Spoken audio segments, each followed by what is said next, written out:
Assalamualaikum warahmatullahi wabarakatuh.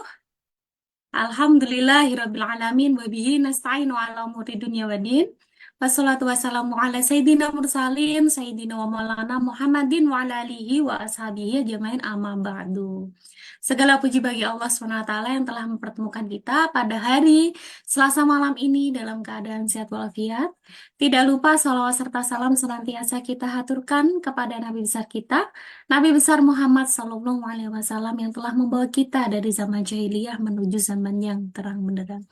Ya, sahabat Muslimah News, jumpa lagi bersama saya Ika Waring Tias dalam acara bedah buku ya di fanspage Muslimah Newscom. Baik, sahabat Muslimah News, bagaimana kabarnya pada malam hari ini? Sudah stay tune semuanya? Ya, yang sudah stay tune silahkan mention teman-temannya, mention sebanyak-banyaknya untuk nobar bareng atau silahkan menyalin tautan link ya, link live streaming ini dan menyebarkannya di seluruh kanal medsos. Jadi siapa yang di status bisa atau disebarkan di grup-grup biar teman-temannya pada nobar bareng. Nah, seperti itu. Nah, kita awali dulu kajian kita, bedah buku kita dengan basmalah bersama-sama. Bismillahirrahmanirrahim. Pada malam hari ini ya, ini di tanggal yang cantik. Kenapa kok tanggal yang cantik? Ya biasalah, ini kan tanggal 12 bulan 12 seperti itu. Ini kalau tahun 2012 ya, sahabat muslimah, ini pasti sangat cantik sekali karena 12 12 12. Cuma kita jumpanya ini di 12 12 23. Nah, seperti itu. Ini biasanya sih kalau di tanggal cantik-cantik biasanya banyak diskonan. Nah, teman-teman jangan berburu diskon dulu, nobar dulu, bedah buku dulu di fanpage Muslimah News.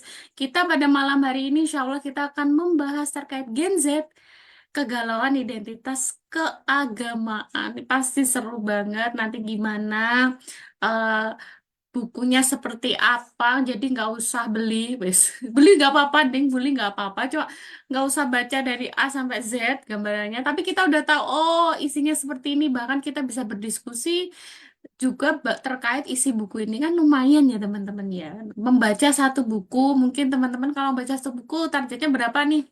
Silakan ditulis di kolom komentar, silakan nih sahabat Muslimah News. Kalau sedang membaca buku, nah itu kira-kira butuh waktu berapa jam? Kalau buku tipis, buku tebal, tuh 2 hari, 3 hari, seminggu, sebulan, setahun gak selesai-selesai. Tapi pada malam hari ini kita langsung kupas tuntas ya. Insya Allah kita kupas tuntas terkait buku Gen Z Kegalauan Identitas Keagamaan. Nah, jadi ini gini, sahabat muslimah, di sini kalau pembukanya itu begini. Pernah tidak eh, kita itu berpikir mengapa anak muda sekarang tuh lebih cenderung mudah galau. Nah, kita tahu ya banyak sekali bahkan lagu-lagu pop ya, lagu-lagu pop atau lagu-lagu apalah itu kan banyak ya isinya itu tentang kegalauan seperti itu. Nah, ini dikutip dari laman survei Mark Plus Insight bertajuk Youth Monitoring 2015 terhadap lebih dari 698 responden di 18 kota di Indonesia. Ini Oki Wicaksono ya 2016. Banyak anak muda galau karena ketidakpastian target atau keinginan yang harus dicapai. Mayoritas anak muda juga menetapkan target keberhasilan diri atau pencapaian berdasarkan apa yang dilihatnya pada orang lain. Nah, ini yang dijadikan standar ini malah orang lain ini. Lalu bagaimana seharusnya generasi muda muslim menyikapi kegalauan ini? Nah, kita akan membedah ini dengan Ustazah Dr. Faizah Roshidah, Magister Kedokteran Trop ya. Insya Allah nih ya, kita sapa dulu ya, Ustazah Faizah. Assalamualaikum Ustazah Faizah. Waalaikumsalam warahmatullahi wabarakatuh. Bagaimana Waalaikum- kabarnya pada malam hari ini, Ustazah? Alhamdulillah sehat, baik insya Allah Mbak Ika. Sehat juga Mbak Ika? Alhamdulillah. Bagaimana, Ustazah? Sehat juga insya Allah Mbak Ika ya? Alhamdulillah sehat, Ustazah. Sehat dan selalu bersemangat, Ustazah. Apalagi ini temanya Alhamdulillah. itu remaja-remaja ini in banget sama kondisi Gen Z hari ini. Nah, ini tadi sudah saya buka, sudah saya cuplik sedikit juga Ustazah terkait buku ini. Ini langsung saja saya serahkan kepada Ustazah Faizah. Monggo Ustazah. Ya, Bismillahirrahmanirrahim. Assalamualaikum warahmatullahi wabarakatuh. Waalaikumsalam warahmatullahi wabarakatuh. Alhamdulillahirabbil alamin. Alhamdulillahilladzi arsala rasulahu bil huda wa dinil haqq liyudhhirahu 'ala dini kullih wa kafa billahi syahida. Asyhadu an la ilaha illallah wa asyhadu anna Muhammadan abduhu wa rasuluh. Allahumma shalli ala sayyidina Muhammad wa ala ali sayyidina Muhammad. Rabbi shrah li sadri wa yassir li amri wa hlul 'uqdatam min lisani yafqahu qawli. Amma ba'd. Alhamdulillahirabbil alamin. Kawan-kawan, sahabat muslimah sekalian yang hari ini diperkenankan oleh Allah bisa hadir dalam forum kajian bedah buku. Nah, hari ini kita akan membedah sebuah buku yang sebenarnya adalah hasil sebuah penelitian ini ya. Nah, saya mau izin untuk melakukan share screen. Semoga sudah bisa terlihat. Sudah ya. Baik. Alhamdulillah, akhwatifillah, rahimakunallah.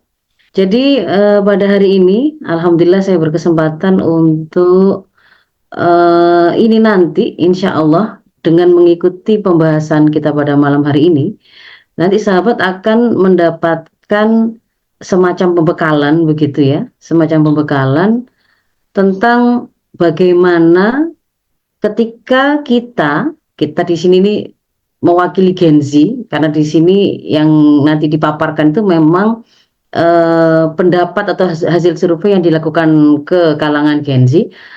Tetapi ketika saya mengatakan kita di sini bukan berarti saya ikut-ikutan jadi Gen Z ya. Saya orang tuanya Gen Z ya. Jadi ketika kita nanti misalkan mendapatkan sebuah tuduhan atau serangan, dikatakan bahwa oh ternyata Gen Z hari ini itu intoleran, Gen Z hari ini itu radikal, Gen Z hari ini itu ekstrim atau eksklusif. Nah, maka pada malam hari ini insya Allah selain untuk Gen Z-nya sendiri, apa yang akan kita bahas hari ini juga akan menjadi pembekalan buat para orang tuanya Gen Z, para pendidik-pendidiknya Gen Z begitu, orang-orang pengemban dakwah Islam di kalangan Gen Z untuk kemudian bisa membekali generasi muda kita tentang bagaimana kemudian menjawab tuduhan tersebut ya. Memang entry point pembahasan kita adalah dengan membuka apa yang dituliskan atau disampaikan dalam buku yang berjudul Gen Z, Kegalauan Identitas Keagamaan. Nah, ini nanti yang akan menjadi alur bedah buku kita atau alur bahasan kita. Yang pertama saya akan menyampaikan secara sekilas tentang buku ini yang kita bedah hari ini, dan kita membatasi hanya membedah pada bab satunya saja yang di situ membahas tentang kegalauan ya. Kan judul bukunya tentang kegalauan Gen Z, tentang bagaimana akan identitas keberagamaan mereka. Nah, itu data primernya itu ada di bab satunya ya. Jadi alur berikutnya adalah kita membedah bab satunya, yaitu membaca bagaimana sih yang dimaksudkan oleh buku ini bahwa Gen Z itu mengalami kegalauan identitas keberagamaan. Lalu yang ketiga, ini adalah sudah mulai bagian dari penyikapan yang kemudian kita ambil atau pembekalan yang kemudian akan kita lakukan. Ya. Masuk kepada bagian yang pertama, sekilas tentang buku ini. Hari ini judulnya Gen Z Kegalauan Identitas Keagamaan ya. Jadi di sini ada para penulisnya, nanti sahabat bisa membaca sendiri daftar isinya. Nah, yang akan kita bahas atau bedah itu adalah pada bab 1 yang berjudul Gen Z Generasi yang Galau. Jadi dijuduli Gen Z Generasi yang Galau, nanti di kesimpulan pun setelah paparan itu dia juga menyimpulkan bahwa kesimpulan pertama adalah Gen Z adalah generasi yang galau, gitu ya. Nah, kita akan coba lihat apa yang dimaksud dengan galauan. Nah, si buku ini sendiri di bab satunya sebenarnya merupakan, terutama bab satunya, itu ya, data-data yang ditampilkan di sana, itu sebenarnya merupakan hasil penelitian survei nasional PPIM 2017 yang diberi nama atau diberi judul penelitiannya itu Api dalam Sekam. Ini dilakukan tahun 2017. Tentang sikap keberagamaan siswa maupun mahasiswa, tapi tidak hanya siswa dan mahasiswa, juga meneliti guru dan dosen begitu ya, di sekolah maupun di universitas di Indonesia. Nah, survei ini merupakan salah satu program dari serangkaian program Konve yang dilakukan atas kerjasama PPIM UIN Jakarta dengan UNDP Indonesia. Yang dibahas dalam buku yang tadi covernya saya tunjukkan di depan, itu hanya dibahas tentang data yang menjadikan sasaran penelitiannya itu yang data siswa dan mahasiswanya. Jadi yang guru dan dosennya tidak dibahas di buku ini, gitu. Nah, ini kalau terkait dengan penelitiannya, metodologinya, jadi penelitian ini dilakukan dari 1 September sampai 7 Oktober 2017. Yang dianalisa itu sampelnya itu ya guru, dosen, lalu siswa dan mahasiswa. Ada sekitar 1.522 siswa, 337 mahasiswa dari 34 provinsi. Jadi memang merata begitu ya. Nah, ini sebarannya ada sekitar 1.000 total 1.859 jumlah sampel siswa dan mahasiswa. Kemudian itu sekilas tentang bukunya. Nah, kita akan coba lihat bab satunya. Ya, bab satunya yang diberi judul Gen Z, generasi galau tadi bagaimana. Di sini kita akan menemukan bahwa dikatakan galau oleh buku ini itu mereka menyebutnya itu dikonfirmasi begitu ya, terkonfirmasi dengan hasil surveinya yang tadi dilakukan antara 1 sampai 15 Oktober tadi, yang dikatakan di situ menunjukkan kecenderungan tersebut. Kecenderungannya seperti apa gitu ya, dikatakan galau itu yang seperti apa, mereka mengatakan bahwa dari hasil survei tersebut Gen Z itu secara opini itu dikatakan cukup memiliki opini intoleran dan opini radikal yang cukup tinggi. Ada yang dikatakan tidak, yang intoleran dan radikal sampai kepada yang sangat ya, yang sangat sangat radikal dan sangat intoleran. Tapi, nah di sini disebut galaunya itu. Tapi secara aksi ternyata aksi intoleran dan radikalnya itu rendah gitu. Jadi secara opininya itu ternyata dikatakan sangat atau cukup tinggi intoleransi dan radikalnya, tapi secara aksinya itu ternyata intoleransi dan radikalismenya itu rendah. Nah, yang dimaksud dengan intoleran di sini pakai ukuran apa? Saya ambilkan dari di halaman 7 di sana kemudian disampaikan. Jadi konsep toleransi beragamanya itu mengacu kepada definisi dari Sullivan dan kawan-kawan, yang yaitu kesediaan untuk mempersilahkan orang atau kelompok lain yang berbeda untuk mengekspresikan ide atau kepentingan yang berbeda. Jadi toleransi itu kalau kemudian di sini bersedia mempersilahkan, tidak keberatan kelompok lain, orang lain yang berbeda, baik berbeda dalam, kalau di sini keberagamaan, jadi dalam hal agama atau aliran beragama, itu untuk mengekspresikan ide atau kepentingan yang berbeda. Ada dua konsep toleransi yang dipakai di sini, toleransi internal dan toleransi eksternal. Toleransi internal itu maksudnya toleransi kepada sesama Muslim tapi kelompok yang berbeda. Nanti di datanya itu akan ditunjukkan contoh yang kemudian diambil itu adalah kelompok yang berbeda itu adalah kelompok Syiah dan kelompok Ahmadiyah gitu. Bagaimana sikap siswa dan mahasiswa itu terhadap kelompok Syiah dan kelompok apa namanya tadi Ahmadiyah tadi, apakah menolak, apakah kemudian setuju dan seterusnya. Itu maksudnya toleransi internal, sesama Muslim tapi berbeda kelompok begitu ya. Kemudian kalau toleransi eksternal yang dimaksudkan di sini adalah toleransi kepada pemeluk agama yang berbeda, misalkan Muslim dengan Kristen, Muslim dengan Buddha. Tapi kalau di dalam penelitian ini nanti itu yang diangkat, yang diambil datanya itu adalah bagaimana pandangan siswa dan mahasiswa Muslim terhadap Kristen dan terhadap Yahudi, gitu ya. Yahudi sebagai agama. Nah, sementara untuk konsep radikalismenya ini mengacu kepada Hafez yang mengatakan, yang menyatakan bahwa radikalisasi itu adalah mengadopsi pandangan kelompok ekstremis.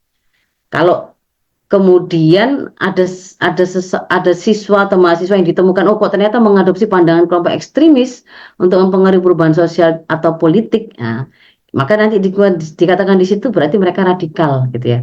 Kelompok ekstremis ini yang seperti apa, dan ini juga digabung dengan definisi dari Oasour, enggak tahu saya bacanya bagaimana, ini 2009 mengatakan orang radikal gitu ya. Orang radikal itu akan menggunakan cara yang menolak prinsip demokrasi untuk mencapai tujuan politiknya. Jadi kalau kemudian mereka menolak prinsip demokrasi, berarti itulah yang kemudian masuk dalam kelompok ekstremis, berarti kalau digabungkan ya, ketika konsep radikalisme yang dipakai adalah acuannya ini. Dan kemudian diperjelas bahwa radikalisme yang diteliti di sini dibatasi pada dukungan penerapan negara Islam. Nah, bagaimana hasilnya? Ini data pertama bahwa untuk melihat ini secara apa namanya, secara umumnya ya, ketika menggambarkan bagaimana tingkat intoleransi dan radikalisme siswa atau mahasiswa, kalau secara opini itu yang di sebelah sini, yang sebelah kanan itu yang secara aksi. Secara opini untuk intoleransi terhadap internal, nanti kita akan baca lebih lanjut di belakang ya. Tapi sampai di sini saja kita tahu bahwa ada 51,1% itu yang intoleran. Jadi semakin oranyenya semakin tebal, semakin ke arah kiri, itu kan berarti semakin intoleran. Semakin hijau, semakin kanan, itu berarti semakin toleran, atau dia juga memberi keterangan toleran sama dengan moderat. Sementara intoleran atau diataukannya dengan radikal, gitu ya. Jadi secara opini ternyata ditemukan untuk toleransi kepada internal sesama kelompok di dalam Islam itu ternyata cukup banyak intoleransinya, gitu ya, cukup tinggi intoleransinya, lebih dari separuh. Kalau intoleransi terhadap pemeluk agama lain di luar Islam itu dikatakan ternyata lebih sedikit daripada kepada sesama kelompok Islam. Nah, nanti saya akan tunjukkan ini dimaksud eksternal siapa ya. Tadi sudah saya katakan ini kepada yang diambil datanya itu dari Kristen dan kemudian Yahudi ya. Lalu kemudian opini radikal, nah nanti juga ada keterangannya ya, yang diambil dari mana ini. Itu ternyata juga jumlahnya hampir 60% itu radikal, atau sampai menuju ke sangat radikal ya, mengarah ke sana. Sementara kalau dari sisi aksinya ternyata berkebalikan. Ini tadi kemudian dikatakan, wah generasi Z ini, generasi Z ini ya itu orang apa, anak-anak kita yang lahir 2000, tahun 2000-an ke atas ya, tahun 2000-an, ada yang memulainya sejak tahun 95 atau sampai 2000 untuk awal mula menghitungnya. Pada waktu penelitian ini dilakukan ya, mereka ada pada usia sekitar 18 tahun sampai 24 tahunan ya. Nah, ini kalau aksi intoleransinya ternyata rendah gitu. Maka dikatakan tadi ini galau ini anak-anak Gen Z ini gitu katanya. Nah, lalu kemudian disampaikan di situ apa saja faktor yang mempengaruhi seseorang itu akhirnya bisa jadi intoleran dan radikal. Disebutkan 4 faktor ini. Proses belajar siswanya, ternyata dia belajarnya dari mana? Dari pesantren kah? Dari guru kah? Dari media kah? Gitu ya. Kalau dari guru-guru PAI atau bukan guru PAI gitu ya. Itu kemudian ada bacaannya semua. Lalu dikaitkan juga dengan akses internet sebagai bahan untuk mencari pengetahuan agama. Nanti di sini kemudian di apa namanya? Dipaparkan bahwa oh ternyata hasilnya kalau yang punya akses internet lebih bagus itu ternyata lebih radikal begitu ya. Yang tidak bagus akses internetnya atau kurang itu ternyata lebih moderat. Dan kemudian disebutkan di situ juga ada situs-situs yang dimaksud dengan radikal itu yang mana begitu. Kemudian yang berikutnya adalah dikatakan ketidakefektifan organisasi keagamaan merangkul anak muda. Jadi karena tidak di situ ada kemudian ormas-ormas yang disebut sebagai ormas yang moderat, dikatakan mainstream, tapi kemudian ternyata nggak dirujuk oleh anak-anak Gen Z ini, sehingga kemudian mereka jatuh kepada radikalisme. Dan yang berikutnya ini kalau persepsi tentang kinerja pemerintahan ini, kalau di sini nanti itu lebih disorot dari 2 indikator ya, kinerja dalam ekonomi dan atau kesejahteraan dan dalam bidang penegakan hukum. Nah, nanti dikaitkan dengan kalau kemudian mereka mengkritik atau merasa bahwa kinerja pemerintahan itu belum berhasil, belum bagus, belum menciptakan keadilan, belum menciptakan kesejahteraan, apakah kemudian berkorelasi kepada mereka akhirnya menjadi radikal, misalkan seperti yang apa terjadi di Arab Spring misalkan begitu kan, ada sebuah upaya untuk melakukan apa namanya protes, bahkan penggulingan, protes ya awalnya kalau rakyat itu ya kepada kekuasaan karena ada ketidaksejahteraan di sana begitu ya. Nah, ini yang kemudian disebutkan di dalam buku ini menjadi faktor yang akan mempengaruhi seseorang siswa atau mahasiswa itu jadi intoleran atau radikal. Nah, yang dimaksud dengan sekam bagi intoleransi dan radikalisme, ini kan tadi penelitiannya itu dikasih judul api dalam sekam ya. Kalau saya sempat buka, apa sih yang dimaksud dengan peribahasa api dalam sekam itu kan eh, sebuah bahaya yang bisa sewaktu-waktu muncul karena tidak terlihat gitu. Nah, sekam ini kan apa namanya eh, bekas, kalau secara literalnya begitu ya, harfiahnya itu sekam itu kan bekas padi itu ya, yang sudah di apa namanya kulit padi itu ya, yang sudah diambil padinya lalu ditumpuk gitu, sekam ya. Ketika kemudian misalkan ada api di dalamnya itu kan nggak kelihatan, tetapi dia bisa bisa membakar dan kemudian nanti bisa kemana-mana. Nah, yang dimaksud dengan sekam yang kemudian dijadikan sebagai isu yang diteliti dan dibahas oleh buku ini atau oleh penelitian ini adalah ada empat isu ini. Isu tentang aliran menyimpang, isu tentang Islam itu adalah korban, Islam sebagai korban, isu tentang musuh agama Islam, dan isu tentang jihad. Nah, yang pertama, isu tentang aliran menyimpang. Ya, kalau di bukunya ini nggak begini ya tampilannya. Ini saya ambil dari presentasinya si PPIM ketika mempresentasikan hasil penelitiannya. Ya. Eh, jadi pertanyaannya yang dimaksud dengan gambaran tadi intoleran dan radikal itu, ketika terkait dengan isu tentang aliran menyimpang, ditanya ya, eh, berapa kemudian jumlah yang tidak setuju jika pemerintah harus melindungi penganut Syiah dan Ahmadiyah. Jadi yang dimaksud dengan aliran menyimpang ini itu adalah Syiah dan Ahmadiyah, dan ini dikategorisasi sebagai bagian dari umat Islam. Jadi nanti dipakai untuk menilai intoleransi yang sifatnya internal, gitu ya.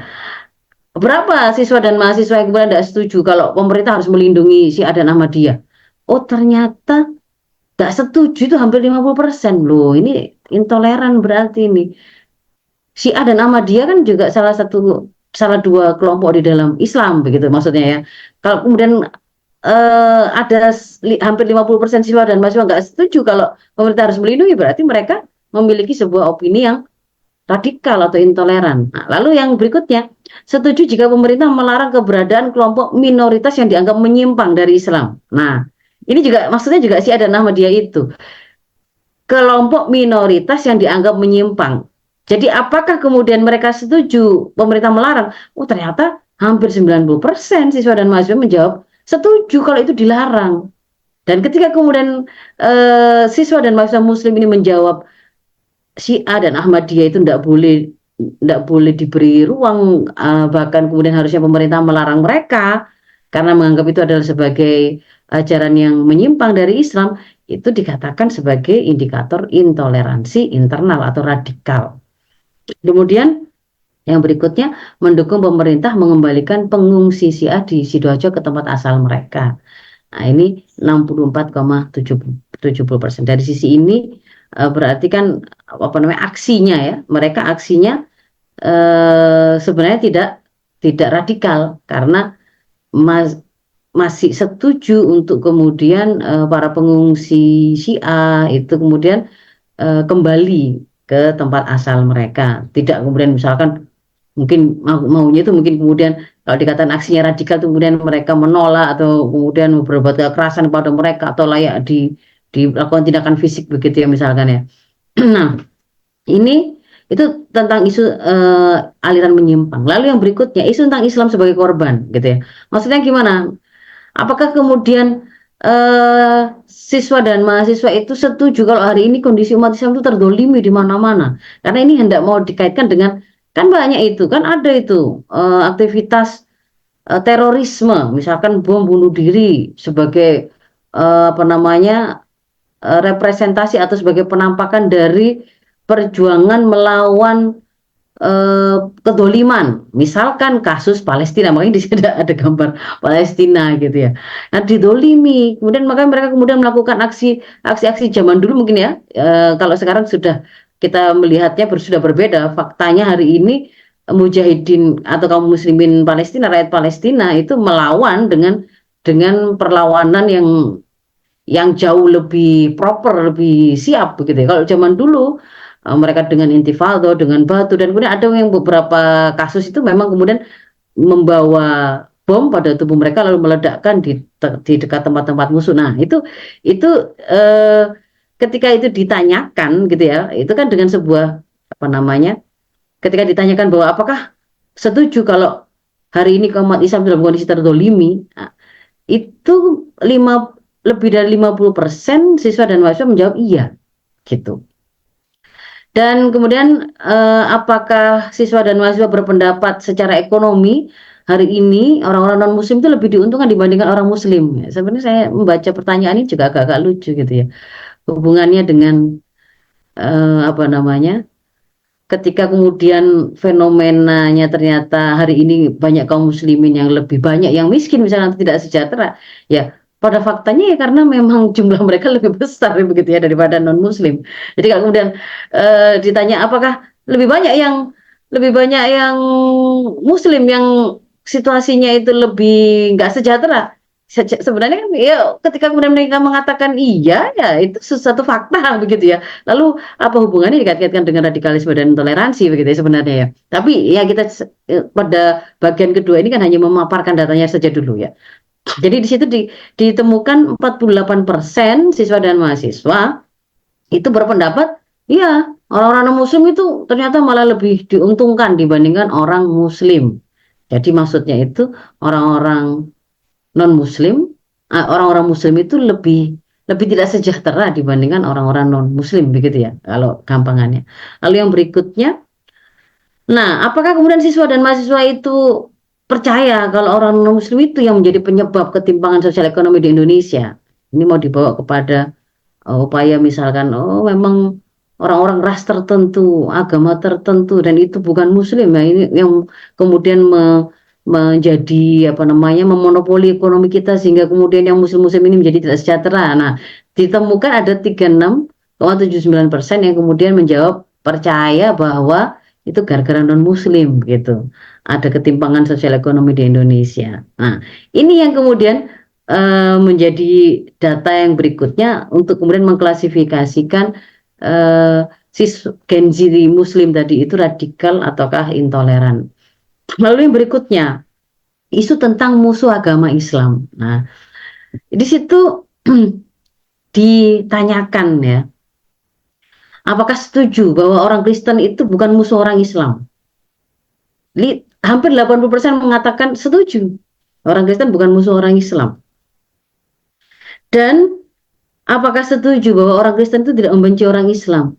76% siswa dan mahasiswa setuju bahwa orang Kristen tidak membenci orang Islam. Jadi kalau dari sisi angkanya ini kan berarti relatif moderat, gitu, lebih lebih lebih ke arah apa namanya memiliki toleransi kepada orang yang di luar agamanya, toleransi eksternal. Kalau yang tadi saya sampaikan di depan itu, ternyata cukup toleran kalau toleransi eksternal itu cukup toleran ternyata Gen Z Muslim itu gitu ya kepada agama selain Islam mereka ternyata cukup toleran tapi kepada yang tadi itu seagama kasusnya adalah Ahmadiyah dan Syiah tadi itu oh tidak toleran ternyata intoleran atau radikal. Nah ini yang kepada eksternal kepada non Muslim itu kemudian yang kedua adalah agama Yahudi yang kemudian ditanyakan, jadi Kristen dan Yahudi.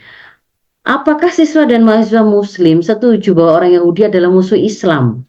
Nah, ternyata didapatkan hasil lebih dari 50% ya, sekitar 54% kalau setuju Yahudi itu musuhnya Islam dan ini merupakan bagian dari indikator intoleransi tadi. yang dikatakan oh ternyata kepada orang, kalau di bukunya dikatakan kepada orang-orang yang tidak seagama itu, mereka muslimin Gen Z, siswa dan mahasiswanya itu toleran hanya kepada agama resmi di Indonesia, tapi tidak kepada agama yang tidak resmi diakui di negara kita, misalkan Yahudi. Kan nggak secara resmi itu dikatakan, oh ternyata nggak toleran, ternyata tolerannya itu kepada yang agama resmi diakui di negara ini, gitu. Nah, kemudian juga bagian dari indikator intoleransi itu adalah ketika apakah siswa dan mahasiswa setuju bahwa orang Yahudi itu membenci Islam. Nah, ketika kemudian dijawab juga lebih dari 50% ternyata setuju begitu. Nah, ini yang kemudian disebut sebagai yang menambah menjadi indikator dari kesimpulan intoleransi dan radikalisme Gen Z secara opini kepada eksternal eksternal umat Islam, ya, itu yang untuk agama yang diakui oleh negara dikatakan cukup bagus toleransinya, tetapi untuk agama yang tidak diakui secara resmi oleh negara itu tidak bagus toleransinya, atau cukup intoleran atau cukup radikal. Dan yang lucu ini ya, kemudian yang diangkat itu adalah Yahudi begitu ya. Kalau Yahudi kemudian ditanyakan gitu ya, sangat wajar. Ini kalau ditanyakannya hari ini gitu ya, survei ini tahun 2023 ini, saya kira bisa jadi 100% ini jawabannya, dan berarti sangat radikal ini berarti siswa dan mahasiswa muslim ini. Kemudian yang berikutnya adalah, ini juga gambaran intoleransi atau radikalisme itu adalah mereka ditanya ya, apakah mereka keberatan atau tidak keberatan jika orang-orang yang berbeda agama memberi bantuan kepada lembaga Islam. Misalkan ada donasi dari agama lain non muslim untuk kemudian misalnya memberi sembako ke kaum muslimin yang membutuhkan, yang mungkin kena bencana atau dalam kondisi tidak sejahtera, karena pada kasus tertentu kan ada penolakan. Nah, penolakan karena kalau di antara penolakannya kan misalkan kita sering mendengar itu karena oh itu bagian dipandang oleh kaum muslimin modus melakukan pemurtadan dengan membawa bantuan sembako dan seterusnya. Nah, kalau kemudian menolak bantuan, padahal itu kan hanya bantuan gitu, bantuan, donasi, ditolak, itu bagian dari indikator radikalisme atau intoleransi, dan ternyata cukup radikal berarti ini ya, ketika hasil tidak cukup radikal secara apa namanya, dalam hal ini ternyata mahasiswa kita tidak keberatan gitu ya. Dan juga dari sisi apakah setuju apabila ada rencana pendirian rumah ibadah agama di lingkungan mereka tinggal, itu juga lebih besar, lebih dari 50% menyetujui. Maka ini menunjukkan bahwa mereka cukup tidak radikal atau cukup toleran gitu ya, kesimpulannya secara aksi. Lalu isu tentang jihad. Nah, ini dikaitkan dengan jihad yang kemudian dianggap sebagai isu atau pemikiran atau ide yang menginspirasi tindakan radikalisme atau bahkan terorisme, atas nama melakukan jihad kemudian melakukan pengeboman bunuh diri, pengeboman atau tindakan kekerasan yang lain. Nah, ini kemudian ada beberapa item yang kemudian diambil jajak pendapat di situ. Yang pertama, apakah siswa dan mahasiswa ditemukan sekitar 62,29% siswa dan mahasiswa tidak setuju bahwa jihad yang sesungguhnya adalah berperang melawan non-muslim. Ya, ini kalimatnya ya memang ya tentu saja ya. Ya, jadi tidak setuju bahwa jihad yang sesungguhnya adalah berperang melawan non-muslim. Ya, itu kemudian ditemukan, oh ternyata tidak setuju. Ya, tidak setuju. Sekitar 63%. Berarti ini cukup toleran, tidak radikal secara aksi gitu ya. Kemudian tidak setuju jika bom bunuh diri atau pengeboman atas nama agama, itu berarti jihad yang sesungguhnya. Nah, tapi di sini yang kemudian disoroti oleh penelitian dan dibahas oleh buku ini, ketika disebut di sini ada 76,65%, berarti kan sekitar berapa? 34%, itu kan berarti mengatakan setuju, berarti menjawab setuju dengan tindakan pengeboman, gitu ya, atau bom bunuh diri pada kasus misalkan di Palestina itu, yang pada beberapa tahun yang lalu yang mengatasnamakan agama itu adalah jihad. Nah, itu yang kemudian dikatakan meskipun sekecil apapun angka itu adalah bibit radikalisme yang harus kemudian diwaspadai. Nah, ini cara membacanya begitu kalau kemudian disampaikan di buku tersebut. Ya, tapi secara aksi ternyata relatif mereka dikatakan tidak radikal. Tapi ada loh ternyata sekitar 34% yang itu radikal. Nah, itu yang diwaspadai. Kemudian termasuk ini 65,57% siswa dan mahasiswa tidak setuju jika orang yang murtad boleh dibunuh. Nah, jadi implisitnya ini kan mengatakan bahwa kalau setuju orang murtad dari agama Islam ya, maksudnya ini ya, boleh dibunuh, itu berarti dia radikal atau intoleran. Kalau dia tidak setuju berarti dia toleran dan tidak radikal, kan begitu. Nah, kalau yang di sini berarti kan yang radikal itu yang setuju kalau jihad itu yang berperang melawan non Muslim ya. Tidak ada atribut lain ya, cuman menyebutkan seperti itu.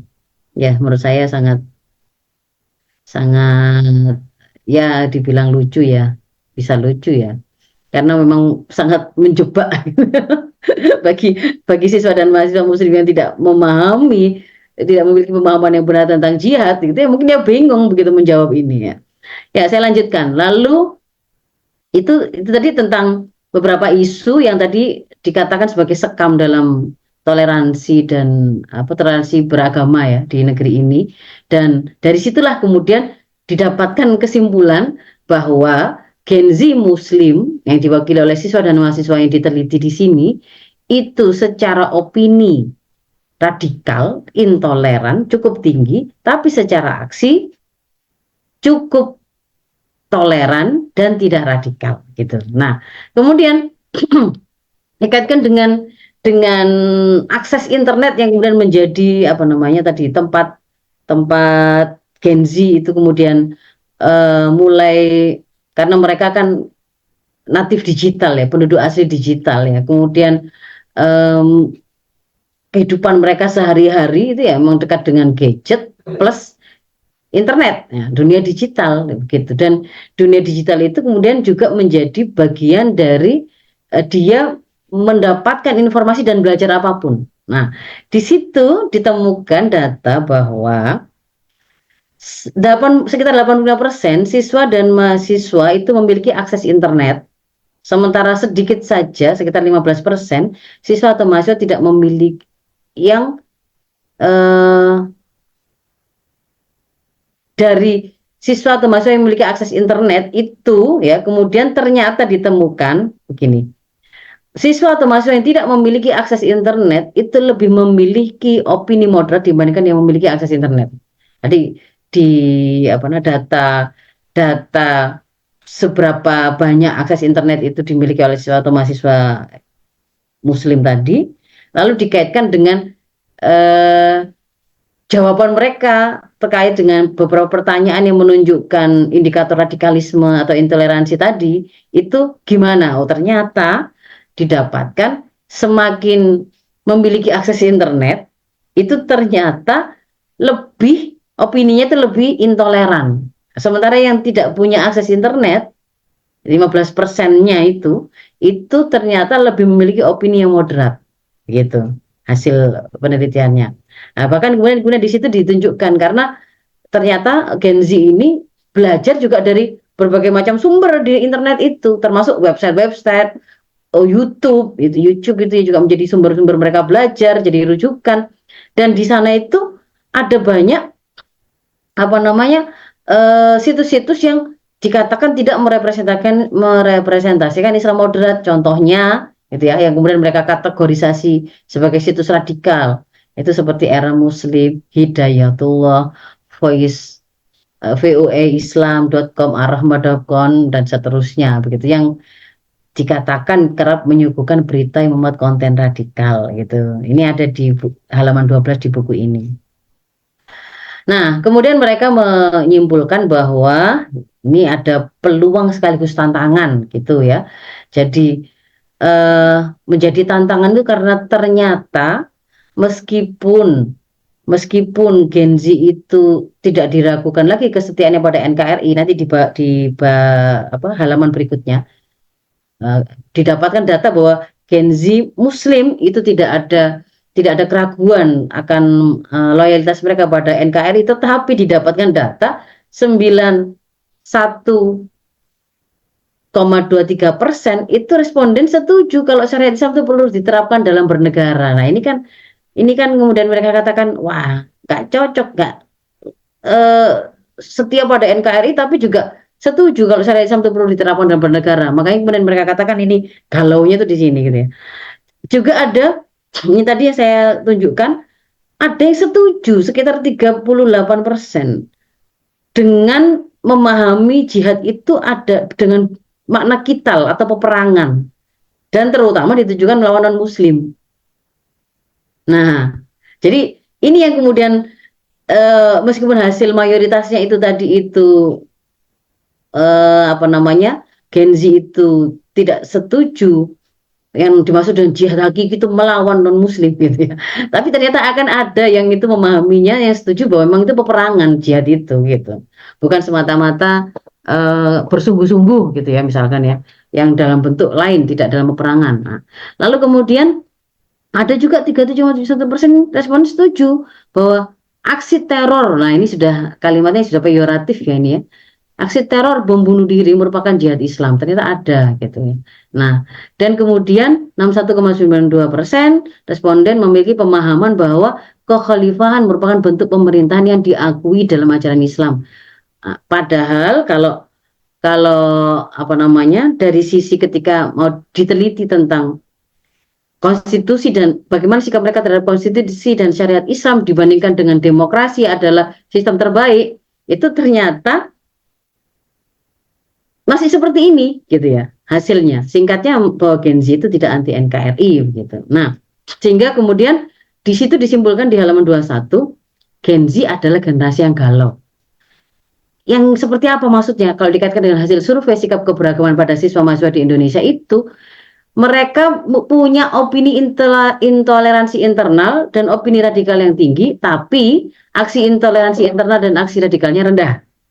Mereka setuju Pancasila dan UUD 45, tapi pada saat yang sama mereka juga ingin syariah Islam diterapkan di Indonesia, bahkan juga memahami bahwa kekhalifahan itu juga bentuk pemerintah yang diakui dalam ajaran Islam. Nah, itu dikatakan oleh mereka ini gambaran galau. Lalu yang ketiga, bahwa mereka setuju bahwa pendidikan agama Islam itu mempengaruhi mereka untuk bersikap intoleran pada kelompok agama Islam yang dianggap sesat, kayak tadi itu ya, Ahmadiyah dan Syiah tadi. Tapi mereka juga setuju pendidikan agama Islam harus mengajarkan tentang agama-agama lain, kelompok-kelompok lain, dan keberagaman yang ada di Indonesia.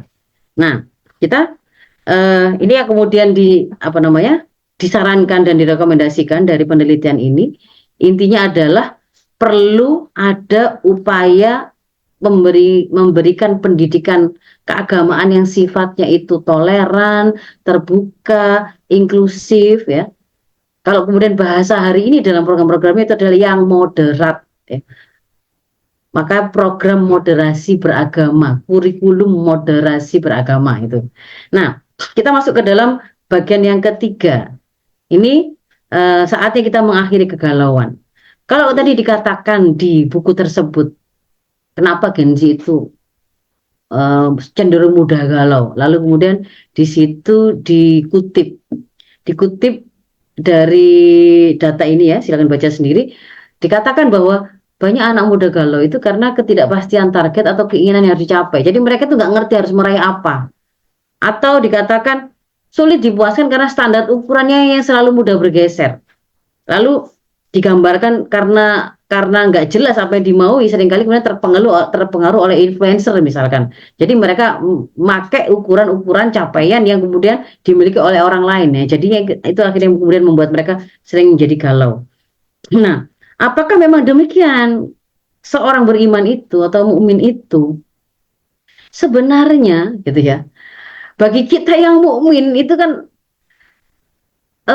apa namanya kondisi galau, bingung ketika menjalani hidup, nggak tahu apa yang mau diraih atau nggak dicapai itu sesuatu yang nggak masuk akal atau sesuatu yang nggak ada begitu loh. Kalau memang kita itu orang yang beriman, kita akan dibimbing, akan dibuat oleh Islam, oleh Allah yang kita imani keberadaannya dan kemudian Allah itu kan memberikan tuntunan kepada kita untuk kemudian kita tidak pernah bingung, tidak pernah galau, tidak mungkin tersesat begitu ya. Karena kita punya rambu-rambu atau arah yang itu diberikan oleh Allah ya. Di dalam Al-Baqarah 257 dikatakan di sana Allahu waliyul ladzina amanu yukhrijuhum minadh dhulumati ilan nur. Allah itu walinya orang-orang yang beriman. Yang Allah itu kemudian mengeluarkan orang-orang beriman itu dari kegelapan menuju kepada cahaya. Yang dimaksud dengan cahaya tadi itu apa? Kondisi tertunjuk itu yang seperti apa? Yaitu ketika mereka itu beriman. Jadi orang yang beriman itu sebenarnya orang yang tertunjuki. Maka dikatakan hidayah itu ya, hidayah atau petunjuk itu adalah apa namanya tertunjuki kepada keimanan dan mengikuti apa syariah yang diberikan oleh Allah. Nah, dan di ayat yang lain juga begitu. Bahwasannya wallahu yahdi may yasha ila siratal mustaqim. Bahwa Allah itu yang kemudian memberi petunjuk kepada siapa saja yang dikehendaki kepada jalan yang lurus. Jadi ketika kemudian eh, apa namanya kita itu tertunjuki kepada keimanan karena yang dimaksud dengan tafsir siratal mustaqim ini ya tertunjuki kepada Islam itu, maka kita menjadi orang yang mendapatkan petunjuk. Petunjuk itu adalah tuntunan jalan hidup, rambu-rambu kalau kita melakukan perjalanan. Jadi ibaratnya begitu ya, tidak ada kegalauan bagi orang yang beriman kalau memang dia memegang petunjuk tadi, selama mengikuti petunjuk tadi, dia tidak akan ada kebingungan saya mau milih jalan yang mana. Dia tidak akan pernah tertipu kalau dia catatannya ya, selama dia mengikuti petunjuk tadi, gitu ya, maka dia tidak akan pernah tersesat ataupun disesatkan. Meskipun ada upaya untuk menyesatkan, dia akan tahu bahwa itu adalah sesuatu yang salah atau sesat. Termasuk nanti ketika misalnya bagi kita yang ngerti, mengenali bagaimana tuntunan Islam dalam hal menyikapi isu-isu yang tadi dikatakan sebagai sekam dalam intoleransi beragama, ya kita tidak akan bingung begitu loh. Gak akan bingung jawaban kita itu seperti apa dan kita juga nggak akan ketakutan atau kebingungan kalau saya menjawab misalkan kalau saya menjawab bahwa khilafah adalah bagian dari ajaran Islam, wah nanti saya dikatakan radikal atau dikatakan intoleran.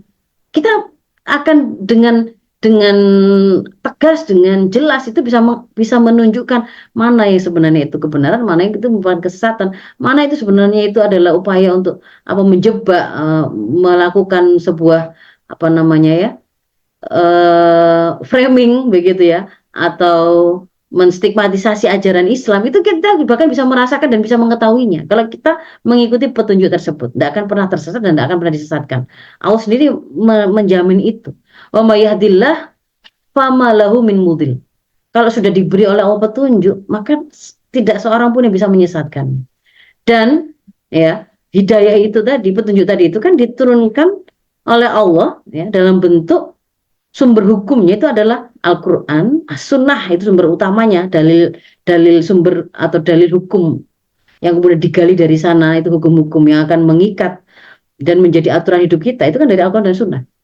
Dan Rasul menjamin bahwa kalau selama kita berpegang teguh kepada Al-Quran dan As-Sunnah, Al-Hadis, maka kita tidak akan tersesat selama-lamanya. Nah, kemudian yang berikutnya, bahwa petunjuk yang sudah diberikan oleh Allah tadi, itu sudah lengkap. Ya, di dalam An-Nahl ayat 89, Allah berfirman, وَنَزَّلْنَا عَلَيْكَ الْكِتَابَ تِبْيَانًا لِكُلِّ شَيْءٍ. Bahwa Allah itu ketika menurunkan Alkitab, Al-Quran itu, maka di sana itu sudah menjadi tibyanan, penjelas untuk segala sesuatu. Jadi kalau kemudian kita bertanya tentang persoalan apapun, ada jawabannya di situ. Nggak semata-mata hanya tentang isu-isu tadi. Siapa sih musuh kaum muslimin? Kalau tadi ditanyakan apakah orang Kristen adalah musuh umat Islam, apakah orang Yahudi adalah musuh umat Islam, ya kita bukan menjadi orang yang bingung. Kita nggak bingung sama sekali untuk menjawabnya. Kalau kemudian kita mengerti bagaimana tuntunan dalam Alkitab tadi, karena di situ ada tibyanan likulli syai'. Sangat mudah kita menjawabnya. Semudah kita juga menjawab bagaimana caranya. Caranya kemudian kita itu melakukan sholat. Apa saja yang membatalkan wudhu kita, apa yang membatalkan sholat kita, bagaimana cara kita berpuasa, apa yang kemudian bisa merusak keimanan kita. Ya karena eh, syariah Allah tadi itu, apa namanya, aturan yang diturunkan oleh Allah tadi itu sudah lengkap mencakup semua interaksi, semua jenis interaksi yang dilakukan oleh manusia, baik kepada interaksi dengan Tuhannya, penciptanya, seperti bagaimana seorang mukmin itu melakukan ibadah sholat, saum, zakat, yang itu sangat rinci, detail bagaimana penjelasannya. Serinci itu pula syariah itu kemudian menjelaskan bagaimana seharusnya Gen Z Muslim itu bergaul, bagaimana misalkan dalam sebuah keluarga itu ketika kemudian misalkan ada anak itu melakukan kesalahan, kapan boleh dilakukan pemberian sanksi, kapan boleh sanksi fiksi, kapan tidak boleh. Itu jelas penjelasan tentang hal itu. Bagaimana bagian hak dan kewajiban suami, istri, anak terhadap orang tua dan seterusnya. Itu sama rincinya dengan ketika menerangkan sumber-sumber pendapatan negara misalkan untuk masuk di dalam anggaran pendapatan dan belanja negara itu pos-posnya apa saja, sangat rinci, serinci bagaimana kemudian dia mengatur kalau ada orang yang mencuri, ada orang yang berzina, ada orang yang korupsi, bagaimana jenis hukumannya. Seperti itu pula kemudian dijelaskan oleh Islam dan juga mengatur hubungan manusia dengan dirinya sendiri begitu ya. Dia mau makan makan yang seperti apa, minum seperti apa, memakai pakaiannya seperti apa begitu.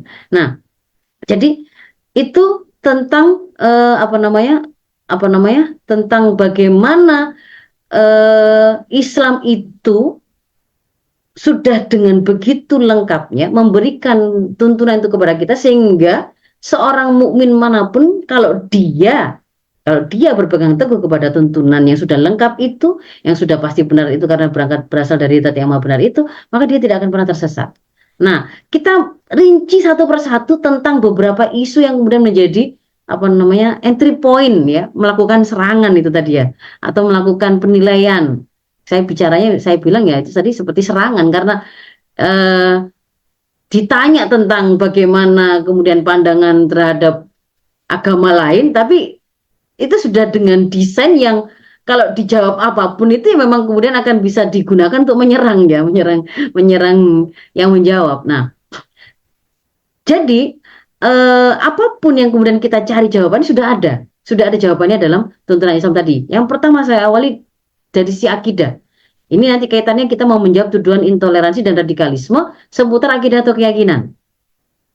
Bahwa akidah itu posisinya gitu ya, posisinya bagi kaum muslimin, bagi baik itu bangunan Islam maupun bangunan pribadi muslim itu adalah menempati posisi yang memang sangat krusial gitu ya. Ibaratnya eh, Allah memberikan perumpamaan di dalam surat Ibrahim 24:25 tentang kalimat thayyibah. Kalimat thayyibah di sini adalah kalimat tauhid ya, yang dari akidah atau keimanan kepada Allah dan Rasulnya itu kemudian akan memunculkan, dia ibarat seperti pohon yang baik, yaitu akarnya kuat menghunjam ke bumi dan kemudian menghasilkan pohon yang tumbuh kokoh ke langit, begitu ya, menjulang ke langit cabang-cabangnya dan bahkan bisa berbuah, begitu, menghasilkan buah yang itu bermanfaat, yang itu kemudian menjadi suatu kebaikan-kebaikan dan bisa dinikmati setiap waktu, biarnillah, tanpa kemudian harus nunggu musim tertentu. Jadi kalau kemudian eh, apa namanya seorang mukmin kemudian kita mau melihat dia itu pilihan sikapnya tadi itu, apakah dia mau melakukan bom bunuh diri ya, apakah dia mau misalkan tiba-tiba memerangi non muslim gitu ya, ataukah kemudian dia menjadi orang yang kemudian memilih untuk ikut merayakan Natalan ataukah tidak gitu ya, memberi kesempatan kepada non muslim untuk beribadah ataukah tidak, itu sebenarnya tak adalah buah ya, buah yang menjadi tampilan dari kepribadian Islam seseorang muslim begitu. Sebenarnya itu adalah buahnya. Buah itu ibaratnya pohon gitu ya, ya dia sewarna dengan benih yang ditanam ya. Buah apel ya hanya lahir dari benih apel gitu ya, yang kemudian menumbuhkan pohon apel sehingga menghasilkan buah apel. warna tertentu yang menjadi kekhasan dari akhlak seorang muslim, pilihan sikap, pilihan perilaku, pilihan sifat, yang itu menjadi buah yang kita kemudian kita lihat, oh ini anaknya itu apa namanya, toleran, dia penyayang, dia dan seterusnya, itu ya, rajin melakukan ibadahnya, gitu ya. Itu sebenarnya khas, begitu loh, khas. Nanti pasti hanya akan lahir dari proses yang ada kaitannya dengan akidah di sini. Jadi posisi si akidah itu menempati posisi yang sangat krusial. Bagaimana kemudian seorang mukmin itu menemukan pertama kali itu adalah bahwa di balik alam semesta, kehidupan dan dirinya itu ada Allah, ada Sang Pencipta, ada Al-Khaliq. Yang Al-Khaliq itu tidak berawal, tidak berakhir. Sebelum dunia ini, kehidupan ini ada, dia sudah ada dan dia tidak akan pernah berakhir meskipun dunia sudah kiamat, begitu ya. Karakternya itu harus berbeda dengan ciptaannya, tidak mungkin sama. Kalau ciptaan itu bisa mati, dia tidak bisa mati. Kalau penciptaannya itu apa namanya, butuh berkembang biak, membutuhkan makhluk yang lain, maka Al-Khaliq tadi tidak seperti itu, dia berbeda dengan ciptaannya. Nah, dan juga apa namanya, keyakinan ini tadi, gitu ya, keyakinan ini tadi itu meliputi segala keyakinan-keyakinan yang menjadi cabang dari keyakinan kita kepada Allah yang mengadakan alam semesta dan kehidupan dan dunia ini tadi. Bahwa Allah tadi itu kemudian ketika menciptakan alam semesta ini kemudian juga akan mengakhirinya, dikenakan dengan akhirat. Bahwa ketika Allah itu menciptakan, Allah juga sudah menyertakan petunjuknya dalam bentuk Al-Quran atau kitab-kitab sebelumnya, dan kitab-kitab itu dibawa oleh Rasul dan disampaikan oleh utusannya, atau apa namanya, malaikat yang kemudian menyampaikan wahyu itu kepada Rasul. Maka di situ ada keimanan kepada malaikat, kepada Rasul, kepada kitab Allah, kepada hari kiamat, ada surga dan neraka. Implikasinya itu bagian dari keyakinan yang kemudian harus diyakini oleh seorang beriman, dan disitulah kemudian akan membuat dia bisa mengambil sikap yang tepat ketika dia menjalani hidup. Nah, keyakinan yang seperti itu, akidah yang seperti itu memang harus keyakinan 100%, begitu loh. Bahwa yang menciptakan alam semesta ini ya memang Allah. Yang kemudian menurunkan Al-Quran yaitu Allah. Yang Al-Quran itu ketika disampaikan isinya itu kemudian ternyata juga menyampaikan informasi-informasi yang hari ini itu masih gaib bagi kita, karena kita sudah buktikan itu berasal dari Allah dan Allah dari zat maha benar, maka informasi pasti benar. Maka kita juga kemudian menyampaikannya itu sebagai sebuah kebenaran yang kita yakini 100%. Dan jadi satu sisi kita meyakininya itu adalah kewajiban, lalu bagi keluarga muslim, orang tua muslim, pendidik muslim mengajarkannya kepada generasi muda Islam itu adalah kewajiban, begitu ya. Jadi bukan sebuah sikap yang salah, gitu ya.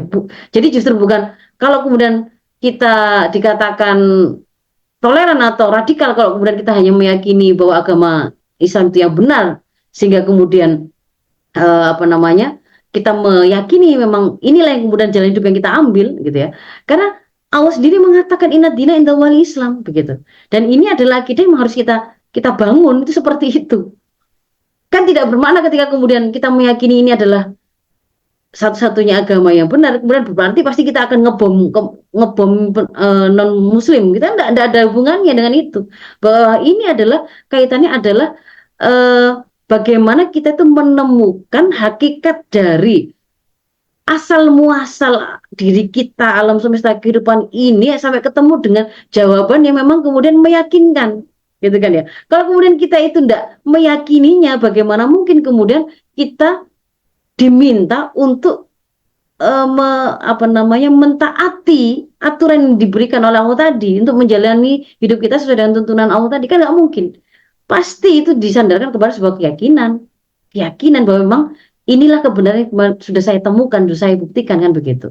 Nah, dan Allah menyampaikan memang itulah yang harusnya kemudian kita miliki, keyakinan seperti itulah yang harus kita miliki, dan Rasul pun juga kemudian menyampaikan bahwa mengajarkan fitrah, yaitu fitrahnya manusia, fitrahnya bayi ketika lahir itu memang dia akan menjadi seorang yang beriman kepada Sang Penciptanya. Maka itu adalah sesuatu yang harusnya dilakukan oleh kedua orang tuanya. Jadi nggak boleh malah kemudian sejak awal kita mengajarkan semua agama benar. Di langit itu ada banyak Tuhan. ada banyak surga dan neraka tergantung versinya. Sehingga kemudian tidak boleh kita mengklaim bahwa hanya ada Tuhan kita. Itu sesuatu yang sangat sangat muskil untuk bisa dipahami dan sangat menyulitkan kemudian eh, generasi muda Islam memiliki kekokohan dalam keimanan. Dan kalau kemudian sejak awal benihnya saja itu tidak kokoh, tidak betul gitu ya. Karena yang diminta beriman itu ya keyakinan 100% kepada Allah. Kalau kemudian bukan itu yang kita tanamkan, maka berarti itu bukan benihnya Islam, itu bukan tauhid dua, bukan bukan syahadat akan ketauhidan Allah dan juga bukan syahadat akan pengakuan Rasulullah Muhammad sebagai utusan Allah. Kalau begitu, kalau kita kemudian tidak menyampaikan itu, justru kalau kemudian benih itu sejak awal itu bukan Islam, ya berarti kita tidak akan bisa berharap akan tumbuh pohon kepribadian Islam kan begitu. Nah, tapi gitu lah. Meskipun kemudian kita meyakini bahwa inna dina indal Islam itu kalau kaitannya dengan orang non muslim, Islam telah memberikan sebuah petunjuk bahwa la ikraha fiddin. Tidak ada paksaan terhadap siapapun untuk masuk ke dalam agama Islam. Itu tidak boleh dipaksa. Seseorang itu masuk ke dalam Islam itu karena melalui sebuah proses yang disebut sebagai, kan gerbangnya itu kan syahadat. Syahadat itu kan ikrar. Ikrar, kalau misalnya ikrar. Ikrar itu dia mengakui. Berarti kan dia itu melakukan pengakuan sendiri. Bukan dipaksa, dia melakukan pengakuan sendiri karena teryakinkan. Dan dikatakan di sini tidak boleh ada paksaan. Qad tabayyana rusydu minal ghayy. Karena sudah jelas mana petunjuk, mana ghayy. Jadi sudah tidak boleh memang ada paksaan. Maka tidak akan dilakukan oleh muslim manapun yang tahu petunjuk ini lalu kemudian memaksa non muslim ayo masuk Islam, ibadah di masjid. Nggak mungkin ada begitu ya. Kalau ada yang menuduh kemudian melakukan seperti itu tidak masuk akal karena Islam sendiri normatifnya ajaran itu begini, tidak ada gitu. Tidak ada paksaan. Kemudian tentang syariah, ini juga kita detilkan untuk menjawab tuduhan intoleransi dan radikalisme seputar pelaksanaan ibadah. Bahwa kalau kita bicara syariah itu berawal dari bahwa ketika kita meyakini ada Allah sebagai Al-Khaliq gitu ya, sang pencipta itu tuh juga sang pengatur. Ketika dia menciptakan manusia alam semesta di sini nih, dia tetapkan bahwa manusia itu punya potensi-potensi. Oh, dia butuh makan, dia butuh minum, dia butuh oksigen, dia butuh suhu tertentu. Dia atur Allah itu bagaimana terbit dan tenggelamnya matahari, siang dan malam, siklus air di bumi. Ini bukan kebetulan semua bahwa dengan air itu ya, bagaimana kemudian manusia itu bisa memenuhi kebutuhan air? Oh, disediakan oleh Allah. Laut, bagaimana air laut bisa sampai ke manusia? Oh, bisa diuapkan oleh matahari sampai di pegunungan misalkan. Bagaimana caranya? Ada angin kok bisa terjadi karena ada perubahan suhu, ada perbedaan suhu begitu, dan seterusnya yang kalau mau didetilkan ya saya kira siapapun bisa melakukannya. Yang jelas bahwa dengan cukup mengamati bagaimana penampakan yang ada pada alam semesta, termasuk ada pada diri kita sendiri, kita tahu bahwa sang pencipta kita itu adalah juga sang pengatur. Allah yang Al-Khaliq itu juga yang membuat syariat gitu. Nah, dan itu kemudian disampaikan oleh Allah bahwa al-yauma akmaltu lakum dinakum wa atmamtu 'alaikum nikmati wa raditu lakumul Islam madina. Islam sebagai agama itu sudah diridhoi oleh Allah untuk menjadi agama kita, sudah disempurnakan, sudah lengkap, sudah komplit. Ini tadi yang saya gambarkan. Aturan yang kemudian diturunkan oleh Allah itu sudah mencakup seluruh jenis interaksi yang dilakukan oleh manusia. Dan aturan itu akan menjadi sumber solusi. Karena dia berasal dari zat yang maha benar, yang maha tahu bagaimana manusia dan kehidupannya. Ketika kemudian dia berikan kehidupan manusia itu diatur dengan aturan yang dibuatnya, maka akan membuat manusia itu bisa menyelesaikan semua persoalan yang dihadapi. Nah, dan Syekh Mahmud Saltut memberikan penjelasan hubungan syariah dan akidah, mungkin ini untuk memperjelas begitu ya. Jadi kalau kemudian tadi kita sudah membahas tentang akidah tadi, tidak boleh ada keraguan sedikit pun, ini adalah fondasinya. Di atasnya itu akan membuat seorang mukmin itu meyakini bahwa dia itu wajib hidup bersama dengan tuntunan dari Allah yang dia yakini dalam akidah tadi. Nah, tuntunannya tadi itu adalah syariah. Maka dikatakan oleh Syekh Mahmud Saltut, akidah itu dasarnya terpancar darinya syariah. Begitu. Nah, syariah ini yang kemudian menjadi jalan hidup kita. Dan mengambil atau berhukum kepada syariah tersebut itu adalah kewajiban. Di antaranya adalah perintah dalam Al-Maidah 49 ini. Wa anikum bainahum bima anzalallah wala tattabi' ahwa'ahum. Kita diperintahkan untuk menghukumi, memutuskan perkara apapun itu sesuai dengan apa yang diturunkan oleh Allah. Yang diturunkan oleh Allah tadi ya Al-Qur'an, wahyunya, lalu yang ditujukan oleh Al-Qur'an itu adalah As-Sunnah atau Al-Hadis ya. Atau kemudian itu menjadi sumber hukum dari syariah Islam. Nah, dan ini ada dalil di Al-Maidah 44, 45, 47, ancaman berbagai macam kalau kemudian kita tidak berhukum dengan hukum yang diturunkan oleh Allah, bisa jadi mengantarkan kita terjatuh kepada kekafiran atau kezaliman atau kefasikan, tergantung. Ini sini ada pendetilannya ya, kapan kemudian kalau kita tidak menghukumi dengan hukum Allah sampai jatuh pada kekafiran, itu adalah ketika kita bahkan menganggap hukum Allah tidak layak untuk kemudian kita terapkan. Kita ragu dan meyakini bahwa hukum yang buatan manusia malah lebih unggul misalnya. Kalau dolim itu dia tidak sampai pada tataran keyakinan gitu ya. Dan jadi apakah kemudian kalau mengambil syariah tadi yang itu wajib kita terapkan itu berarti kita tidak toleran? Oh tidak. Karena konsep toleransi dalam Islam sangat jelas sebagaimana disampaikan dalam surat Al-Kafirun ini. Ini kan sangat jelas ini. Bagaimana kemudian kita disuruh menyampaikan, menyeru kepada orang-orang kafir. Katakanlah wahai orang-orang, qul ya ayyuhal kafirun la a'budu ma ta'budun, katakanlah Muhammad, wahai orang-orang kafir, tidaklah aku menyembah apa yang kalian sembah. Loh. Jadi batas toleransi yang pertama bahwa kita tidak boleh memaksa mereka menyembah Allah dan kita juga tidak boleh menyembah apa yang mereka sembah. Bahwa kalian itu bukanlah menyembah apa yang aku sembah dan aku juga tidak menjadi penyembah apa yang kamu sembah. Dan kamu tidak menjadi penyembah apa yang aku sembah, dan bagimu agamamu dan bagiku agama. Jadi kalau kemudian kita terjemahkan dalam aksinya bagaimana?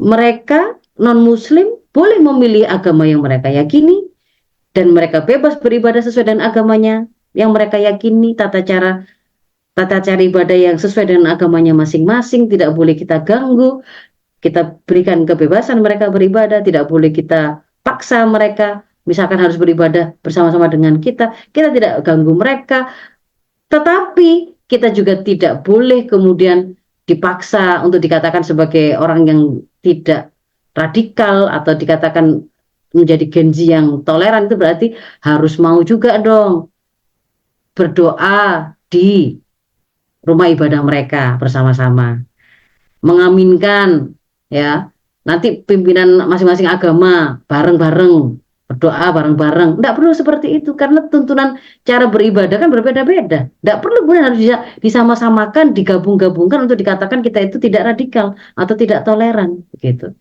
Tidak perlu kemudian kita juga harus dikatakan, supaya kita dikatakan toleran berarti harus ikut-ikutan merayakan hari-hari besar mereka. Sebagaimana mereka juga tidak perlu mengikuti dan memberikan ucapan selamat misalkan kepada hari besar keagamaan kita.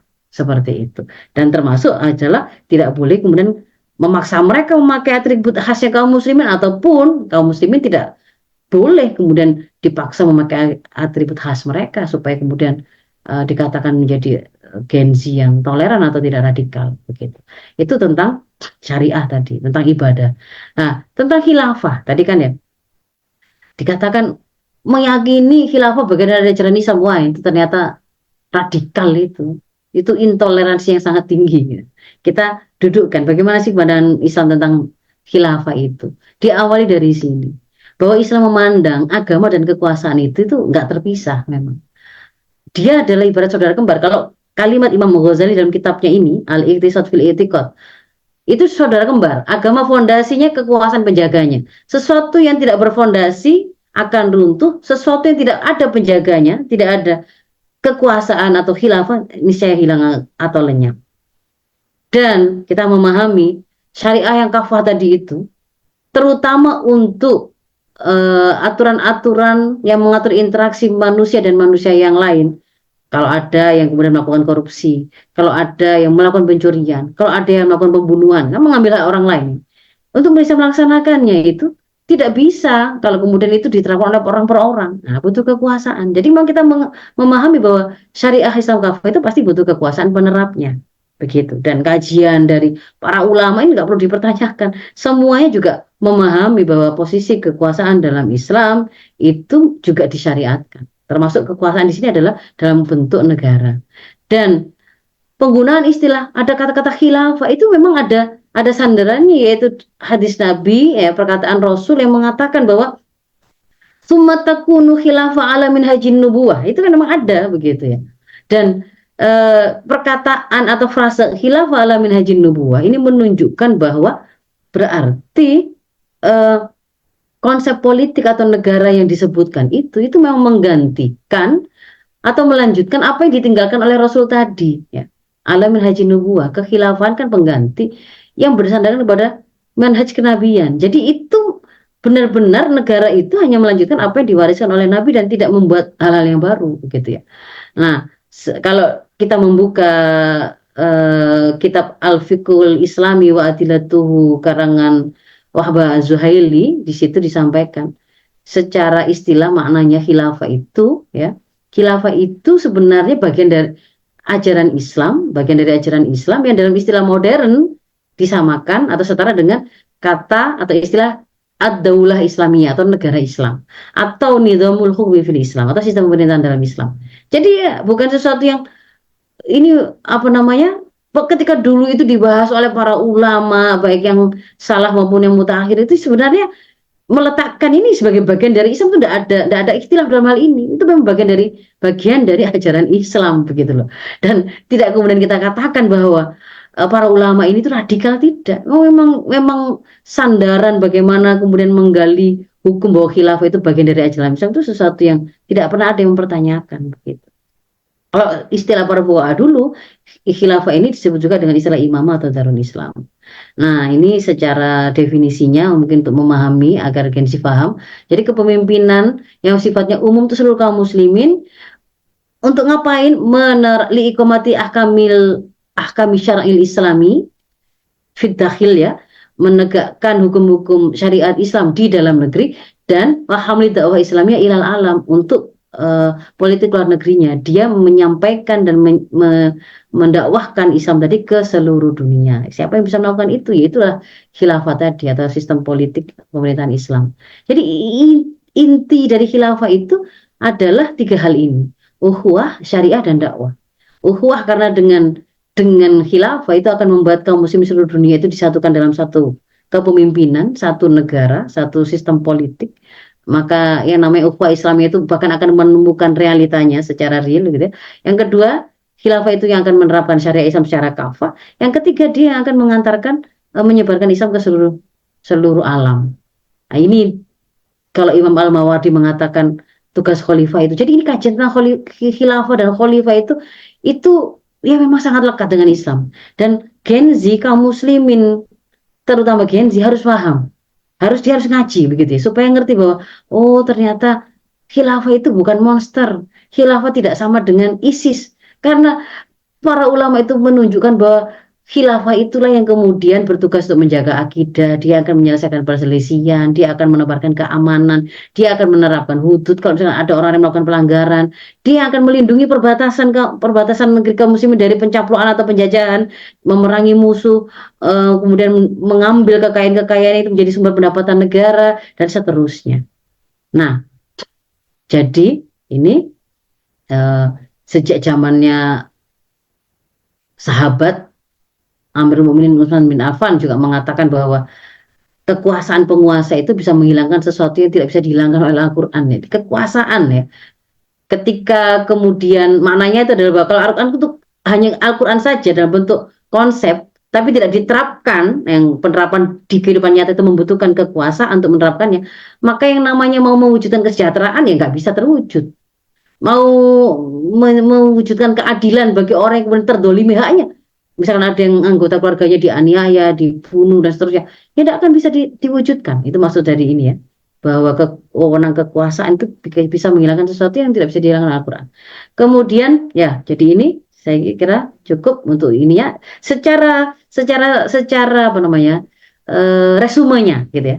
Jadi Islam itu adalah, kalau ulama membaginya itu akidah dan syariah. Akidah, keyakinan, yang gampangannya kita mengenali dengan rukun iman, meyakini akan keberadaan Allah sebagai pencipta dan sumber dari segala sesuatu tadi, yang mengirimkan petunjuknya dalam bentuk Alkitab, dibawa oleh malaikat, disampaikan kepada Rasulnya. Di dalam kitab tadi menceritakan tentang hari kiamat dan mengimani kepada qadar. Ini kemudian akan mengantarkan kepada pilihan hidup, yaitu menjadikan syariah kafah itu sebagai way of life-nya. Dan syariah kafah itu membutuhkan negara sebagai institusi pelaksana syariahnya. Jadi di sini, inilah gambaran Islam itu. Meyakini ini, ya itu sesuatu yang harus kita yakini. Tidak kemudian kalau kita meyakini khilafah bagian dari jalan Islam berarti radikal. Oh tidak. Kalau meyakini akidah kita yang benar berarti kita radikal. Tidak. Maka kita menjadi tidak ragu-ragu sama sekali. Dan lalu tentang intoleransi, radikalisme, terorisme. Nah, bagian terakhir ini, saya akan mengungkap hakikat di balik narasi war on terrorism. Kalau kemudian adik-adik, anak-anak saya ya, Gen Z, ataupun kemudian yang sekarang sahabat-sahabat muslimah, siapapun yang menyimak, sebenarnya singkatnya gitu ya, gambaran tentang Islam itu sangat menakutkan, Islam itu terbelakang, Islam itu teroris, Islam itu melakukan pemegangan misalnya seterusnya, itu sebenarnya adalah narasi Islamofobi. Narasi Islamofobi yang memang dikembangkan oleh para penjajah di negeri-negeri Muslim untuk mempertahankan hegemoni mereka. Kita bisa melihat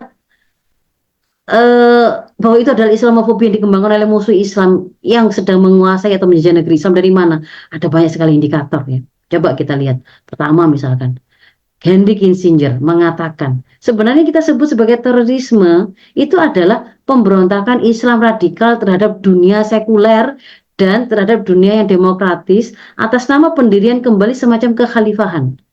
Kalimatnya ini sangat jelas. Jadi yang mereka sasar dengan terorisme, dikatakan sebagai teroris itu, mereka kasih julukan peyoratif ya, stigmatisasi, itu Islam yang radikal, yang menolak sekulerisme, yang menolak demokrasi, yang menginginkan khilafah. Berarti kan begitu kan? Nah, di tahun 2005, 1 tahun setelahnya, ini sekutu dari Amerika Inggris, sama-sama juga menjadi penjajah di negeri Muslim.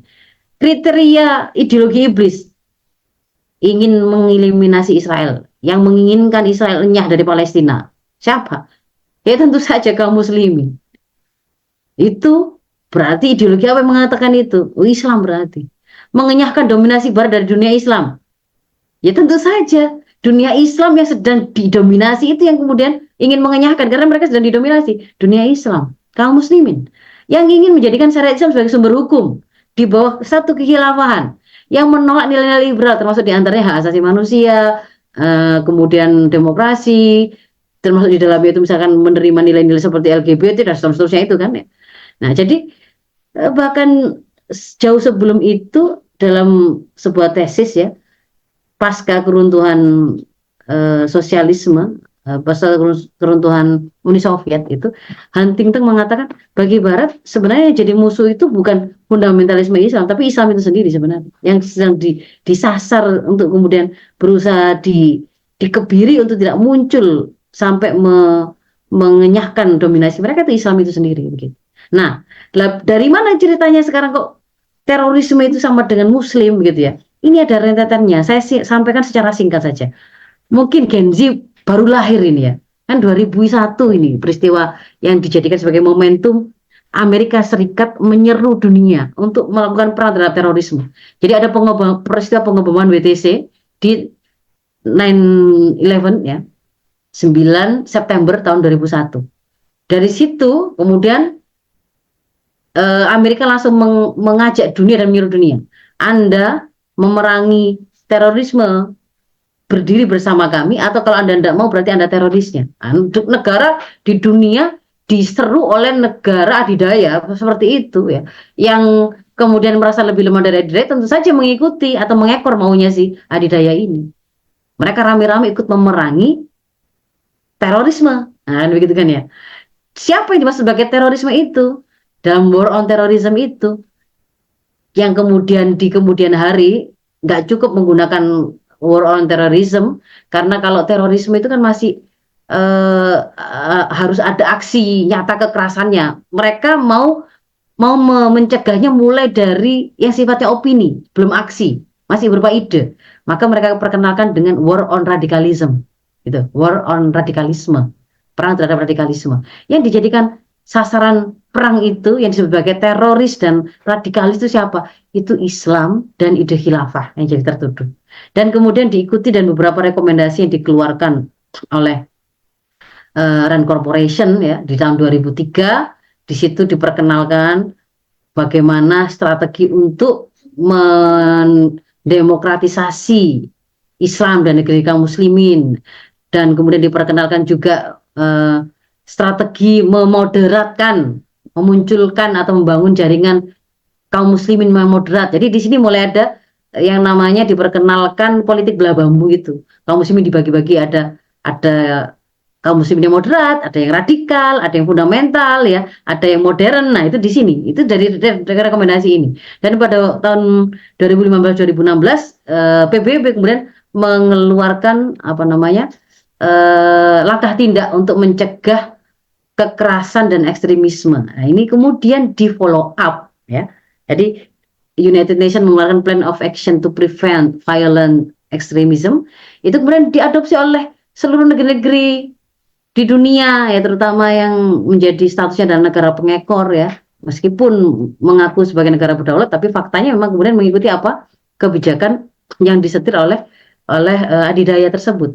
Kita kemudian mengeluarkan peraturan Presiden nomor 7 tahun 2021 untuk menerjemahkan Plan of Action ini. Judulnya juga sama persis ya, Rencana Aksi Nasional Pencegahan dan Penanggulangan Ekstremisme berbasis kekerasan yang mengarah pada terorisme. Dan itu diperbarui lagi dengan Perpres berapa nomor yang tentang tahun 2023 itu ya, yang tentang moderasi beragama. Nah, di sini dikeluarkan konsep menanggulangi terorisme dengan pendekatan pentahelix, melibatkan kampus, melibatkan pelaku usaha, melibatkan media, melibatkan masyarakat gitu. Nah, ini dikatakan oleh Kemenak pada pada waktu peran PE ini, Perpres ini tadi dikeluarkan, wah itu relevan dengan visi moderasi beragama yang memang dicanangkan. Ini roadmap moderasi beragamanya. Ingat tadi kan ada di akhir dari penelitian tadi kan rekomendasinya adalah lakukan moderasi beragama, kan gitu kan, masukkan ke kurikulum proses pendidikan yang mengadopsi kurikulum moderat dan seterusnya. Nah, sebenarnya kalau kemudian kita buka, kita telusuri dari asalnya strategi memoderatkan kaum muslimin atau keberagamaan kaum muslimin itu ada di sini, ini ya, di yang bawah ini ya. Building Modern Muslim Network Rand Center for Middle East Public Policy dikeluarkan di tahun 2007. Nah, di situ itu 5 proyek moderasi itu, satu, berusaha mensekulerkan kaum muslimin. Sekularisme. Boleh agama Islam tapi nggak usah bawa-bawa agama Islam tadi kalau ngatur tentang misalkan memilih pemimpin. Kemudian kalau memilih pemimpin bawa agama akhirnya kan harus muslim misalkan. Nah, itu nggak boleh, karena kalau seperti itu berarti belum moderat. Jadi sekularisme tinggalkan. Relativisme, merelatifkan ajaran agama. Nggak boleh ada klaim kebenaran, nggak boleh ada kebenaran itu tidak tunggal. Semua benar. Ini kan akan membuat tadi itu bertentangan dengan inna dina inda wal Islam ya. Akidah kita itu digerus dengan tidak boleh meyakini seperti itu. Lalu kontekstualisme atau substansialisme. Ini sebagai antitesa terhadap paham tekstual yang kemudian orang memahami, oh ternyata kalau mukmin ternyata Allah memerintahkan harus berhukum dengan aturan yang dibawa oleh atau diturunkan oleh Allah. Nah, itu namanya tekstual itu. Harusnya kemudian nggak tekstual begitu tapi kontekstualnya. Gitu. Ini untuk kemudian akhirnya memunculkan ada pintu yang berusaha dibuka untuk dilakukan penafsiran-penafsiran yang akan membuat bahwa tidak perlu yang namanya formalisasi pemahaman agama tadi, begitu ya. Tidak usah pakai bawa-bawa agama ketika bicara tentang pergaulan kah, ketika mengatur ekonomi kah. Nanti kalau bawa agama dalam ekonomi nanti menolak riba, dan seterusnya. Berarti itu radikal, begitu. Lalu yang keempat, westernisme, mengunggulkan paham barat dan wajib ditiru. Dan sebaliknya kita dibikin merasa kalau kita menerapkan Islam itu wah kayak kuno, kayak barbar begitu ya. Dan yang berikutnya adalah pengaruh utamaan gender, kesetaraan gender. Nah, ini sebenarnya tidak pernah ada dalam sejarah kehidupan kaum muslimin yang kemudian merasa bermasalah dalam hal meletakkan kemuliaan kita dibandingkan laki-laki. Itu sebenarnya kita itu sudah jelas saja, ini sudah paham begitu, tidak pernah kemudian memiliki masalah karena Rasul saja mengatakan surga di bawah telapak kaki ibu, bahwa anisa sako urijal, nisa ini setara dengan laki-laki dan seterusnya. Jadi sebenarnya kalau kita memahami, maka kita akan bisa melihat 5 proyek ini itu sebenarnya yang diinginkan itu apa gitu ya. Yang diinginkan itu ya satu sisi melemahkan profil dan karakter kita sebagai muslim, akidahnya digoyang, keterikatan kita kepada syariah sebagai konsekuensi iman itu berusaha dilemahkan kan gitu kan ya. Lalu kita berusaha dijauhkan dari mendekat kepada syariah, karena kalau orang berusaha belajar syariah terutama yang di luar masalah ritual, wah itu nanti distigma sebagai teroris radikal kan begitu kan ya. Sholat malam, jidatnya hitam, pakai baju yang menutup aurat, berbahasa Arab, itu bahkan disebut oleh tokoh-tokoh di negeri ini itu tertentu ya, itu sebagai tanda-tanda radikalisme gitu ya. Nah, jadi sebenarnya war on terrorism itu satu sisi melemahkan profil karakter generasi, sisi yang lain sedang melakukan pecah belah politik belah bambu kepada umat, dan yang diinginkan sebenarnya adalah akhirnya kita kaum muslimin itu tidak mengenal Islam, sehingga kita tidak tahu bagaimana harusnya kita mengelola sumber daya alam, sehingga kalau sumber daya alam tadi itu dikuasai oleh asing atau penjajah, kita tidak bisa protes, kita tidak ngerti bahwa itu adalah bentuk penjajahan, sehingga akhirnya ini sebenarnya mencegah dan menghalangi kebangkitan umat Islam dan mempertahankan hegemoni penjajah. Saya kira itu alhamdulillahirobbilalamin. Demikian Mbak Ika yang bisa saya sampaikan. Ya, Ustazah. Luar biasa sekali penjelasan Ustazah, sangat lengkap. Nah, ini bonus banget ini buat sahabat Muslimah News ya, yang apa itu eh, mungkin sudah dalam waktu kurang lebih 1,5 jam ini sudah dirangkum, dijelaskan secara gamblang bagaimana buku tentang Gen Z ini ya, kegagalan identitas keagamaan, Kegalauan itu. kegalauan. Oh iya, kegalauan. Jangan diganti nanti marah nanti yang punya buku. Iya, betul-betul. Dan Iya, kita tadi betul. hanya kalau yang kita bahas itu tadi data di bab satunya ya. Saya nggak masuk ke bab Iya, berikutnya, iya. tapi sebenarnya bab berikutnya itu juga adalah penjelasan versi mereka gitu ya. Mereka membahas bagaimana sih intoleransi itu berawal itu begitu. Tapi kita tidak masuk ke sana, tapi kita justru memberikan modal ya untuk bersikap dengan tepat. Apakah benar memang Gen Z itu galau? Enggak. Kalau Gen Z Muslim enggak galau. Jelas Iya, sikapnya gitu. iya, Sebagaimana betul-betul. saya terangkan tadi ya. Iya, betul-betul Ustazah. Nah, ini bisa buat bekal sahabat Muslimah News untuk ya menghadapi bagaimana kondisi remaja Gen Z hari ini. Nah, ini saya bacakan dulu saja komentar-komentar yang ada di mana ini di fanpage Muslimah News. Ada Suryati ini, Masya Allah luar biasa Ustazah. Ada Tiwi Umi Mutkin. Kaum Islamofobia ini nggak mau tabayun, kerjaannya ngarang-ngarang untuk memfitnah ajaran Islam. Dari Titin, semoga Gen Z semakin paham ya dan semangat menegakkan Islam. Atun Riani HI, selamatkan generasi dari paham moderasi beragama.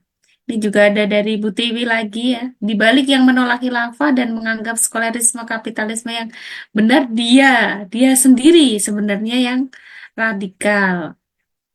Terus ini juga ada dari Madiun ya, Ariatul Fatimah ya. Hadir Jujun Marjana, Masya Allah hanya Islam yang mampu melindungi generasi dan akidahnya. Ada juga dari Retno Nurliana Diantoro, Masya Allah, nyimak Ustazah. Ada ini dari Pekanbaru. Selanjutnya dari Fitri Yuliana Jabar, ini dari Kendari hadir. Wah, ini dari Madiun, Pekanbaru. Terus juga dari Kendari ini sudah mewakili dari 3 pulau ini ya. Kalimantan mana ini ya Kalimantan? Apakah sudah absen nih Ibu-ibu? Apa Mbak-mbak semuanya yang di sahabat Muslimah News? Monggo silahkan sahabat Muslimah News yang ingin bertanya untuk menyampaikan pertanyaannya di kolom komentar silahkan disampaikan atau menyampaikan pernyataannya juga boleh. Nah ini Ustazah, kalau tadi membahas terkait kegalauan Ustazah ya, jadi memang banyak faktor yang mendukung kenapa Gen Z hari ini tuh galau, selain dari akidahnya yang lemah, dan juga dari kondisi sistem atau kondisi kehidupannya juga cukup lemah. Nah, ini bagaimana menurut Ustazah dengan Gen Z yang sudah dia itu suka galau, tapi ketika dia untuk ngaji tadi ya Ustazah, itu apa namanya terkesan nggak mau gitu. Terkadang itu seperti ini. Kalau saya pernah ngobrol sama teman saya, ini remaja hari ini tuh kalau dikerasi sedikit gitu, mungkin didisiplinin sedikit gitu ya, itu hilang gambarannya. Lost, hilang, lost kontak dan sebagainya, ghosting.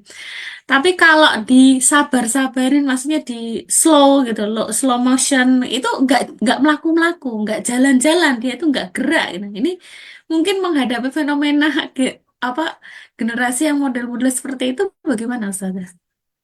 Ya, sebenarnya kan gini, eh, seseorang itu akan berperilaku itu ya, seseorang itu akan berperilaku itu sesuai dengan pemahaman yang dimiliki gitu kan ya. Jadi kalau kalau kemudian kita masih mendapati anak-anak kita itu belum memiliki semangat, belum memiliki kehendak untuk menuntut ilmu, ngaji tentang Islam kafah, itu bisa kita pahami bahwa berarti dia memang belum memahami bahwa menuntut ilmu, mengkaji Islam kafah, selain itu adalah kewajiban, itu sebenarnya akan menjadi sesuatu yang sangat menolong dia, yang akan sangat membantu dia menyelesaikan persoalan-persoalan apapun dari kehidupan yang dia hadapi. Itu belum gambar begitu ya. Dan namanya pemahaman, membentuk pemahaman, pemahaman itu tidak bisa didapatkan melalui sebuah proses kekerasan fisik, pemaksaan tidak bisa. Pemahaman itu akan diambil oleh seseorang ketika ya satu pemahaman yang baru itu akan diadopsi oleh seseorang ketika dipandang pemahaman yang baru itu mengalahkan pemahaman dia sebelumnya, kan itu kan ya, mengalahkan argumentasi yang kemudian dia yakini kebenaran sebelumnya. Maka kalau kemudian kita ingin membuat seseorang itu berubah perilakunya, maka rubahlah pemahamannya. Nah, merubah pemahaman itu bagaimana? Kita pahami bahwa pemahaman itu terbentuk dari sebuah proses berpikir. Proses berpikir itu melibatkan atau apa namanya, bukan sebuah proses yang hanya melibatkan keberadaan otak, enggak gitu ya. Kalau punya otak pasti dia mikir, enggak mesti seperti itu. Karena proses berpikir al-akal, akal atau al-idrok, pemahaman, kesadaran itu didapatkan melalui sebuah proses yang melibatkan 4 komponen. Yang pertama adalah fakta terindra yang hendak difahami. Fakta itu ditangkap oleh indra, karena indra kita itu adalah alat kita berkomunikasi dan berhubungan dengan dunia luar gitu ya. Dia adalah saraf sensoris yang kemudian meneruskan rangsang yang kita terima tadi, fakta yang kita tangkap tadi, ke otak sebagai pusat dari susunan saraf kita. Di otak itulah kemudian, nah, otak manusia itu punya kekhasan, dia punya kemampuan selain menyimpan memori, dia juga bisa punya kemampuan mengeluarkan memori yang dia miliki untuk dia kaitkan atau dia ikat dengan fakta yang tadi disampaikan oleh indranya ke otak. Jadi ada informasi sebelumnya yang sudah disimpan oleh otak kita, informasi sebelumnya begitu ya. Bisa berupa pengetahuan, bisa berupa ilmu, bisa berupa sakofa, bisa berupa pemahaman-pemahaman tertentu begitu ya. Yang itu kemudian kita pakai untuk menafsiri fakta yang masuk tadi. Ketika kemudian terikat antara informasi tadi dengan fakta yang terindra tadi, maka disitulah terbentuk yang namanya irtibatul waqi' bil maklumat atau irtibatul maklumat bil waqi'. Seseorang itu kemudian bisa memahami sesuatu, terbentuk pemikiran. Pemikiran membentuk sebuah pemahaman. Warna dari pemahaman tadi akan sangat ditentukan oleh informasi apa, jenis informasi apa yang kemudian kita pakai di situ tadi. Kalau pemahaman yang dipakai, informasi yang dipakai itu adalah misalkan hidup ini ya hadiah, kita berasal dari materi berubah menjadi materi dan besok akan berubah lagi menjadi materi. Kita hanya materi belaka. Tidak ada yang namanya Tuhan di situ. Tidak ada yang namanya konsekuensi harus hidup dengan cara seperti apa. Karena tidak ada yang namanya akhirat. Karena tidak ada yang namanya pertanggungjawaban. Maka di situ dia akan hidup mau diapain ya senang-senang saja. Maka kalau kemudian di situ diminta untuk apakah saya perlu ngaji, apakah kemudian saya perlu belajar ini itu tuntunan tuntunan agama, dia akan mengatakan tidak perlu. Tapi kalau kemudian dia tertunjuki kepada akidah Islam, lalu kemudian kita berikan modal sesuai dengan tumbuh kembangnya itu secara alami gitu ya, sesuai dengan proses berpikir, kemampuan berpikir yang dia miliki oleh anak-anak kita miliki tadi itu, seluruh modal-modal berpikir yang tadi harus dia miliki tadi itu kita berikan, kita asah indranya dengan melatihnya untuk melihat fakta apapun, memikirkannya, meneruskannya ke otak itu kita dukung tumbuh kembangnya dengan asupan gizi, dengan kemudian memberikan informasi-informasi sakopa pengetahuan yang dibutuhkan sesuai dengan tumbuh kembangnya. Maka pada saat itu anak-anak kita juga akan memiliki kemampuan berpikir yang berkembang dari satu tahapan ke tahapan-tahapan yang berikutnya. Dari sebuah proses berpikir yang mulanya sifatnya hanya konkret menuju ke sifatnya yang abstrak. Dari yang sifatnya itu sederhana menjadi lebih kompleks, dari sekedar tadinya itu menjawab apa ini apa itu menjadi mengapa, bagaimana proses sesuatu dibalik sesuatu yang nampak bahkan bisa kemudian dia pikirkan. Nah, ini mengharuskan orang tua memahami bagaimana melakukan proses pendidikan pada anak-anak mereka gitu ya. Itu satu sisi. Yang kedua yang ingin kemudian saya apa namanya garis bawah itu ya. Kalau kita bicara kepada Gen Z atau kemudian anak-anak remaja gitu ya. Pendekatan kepada mereka itu nggak boleh disamakan dengan pendekatan kepada anak-anak yang kecil yang masih belum mumayyiz. Kalau masih belum mumayyiz begitu, memang kan misalkan ngajari ibadah itu ya hanya dengan proses pembiasaan. Orang tuanya sholat, dia berdiri, orang tuanya berdiri, anaknya dikasih sajadah di sebelahnya, sejadah kecil, supaya anaknya tadi itu juga ikut-ikutan sholat di situ. Dengar azan diulangi lagi menjadi pembiasaan, tapi dia tidak terlalu paham kan dia belum punya kemampuan berpikir. Tapi kalau kemudian itu sudah saya pada anak-anak yang sudah akil, sudah punya kemampuan berpikir yang sempurna, maka untuk membuat dia itu bisa berpengaruh kepada amal yang berubah, itu harus memenangkan akalnya, yaitu membentuk pemahaman, nggak boleh dogma saja, nggak boleh sekedar pembiasaan dan pemaksaan, tapi harus memahamkan sampai dia itu ikna ya, puas dengan penjelasan dan argumentasi yang kita berikan, dan juga memenangkan hatinya gitu ya, memenangkan akal dan memenangkan hatinya.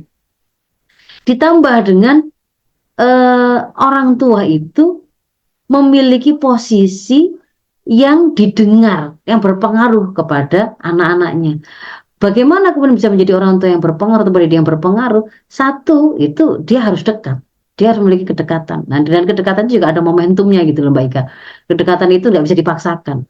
Kalau pada waktu anak usia 7 tahun ke bawah, itu memang kedekatan itu akan secara alami dimiliki oleh orang tua yang banyak melakukan hikmah atau pelayanan. Karena anak-anak usia dini dari 0 sampai 7 itu memang mereka belum mandiri untuk melayani diri mereka sendiri. Orang tua yang terlibat langsung dalam bagaimana menyiapkan makanannya, memperkenalkan memegang sendok, ngajari bicara, ngajari jalan, itu yang kemudian akan dekat secara alami.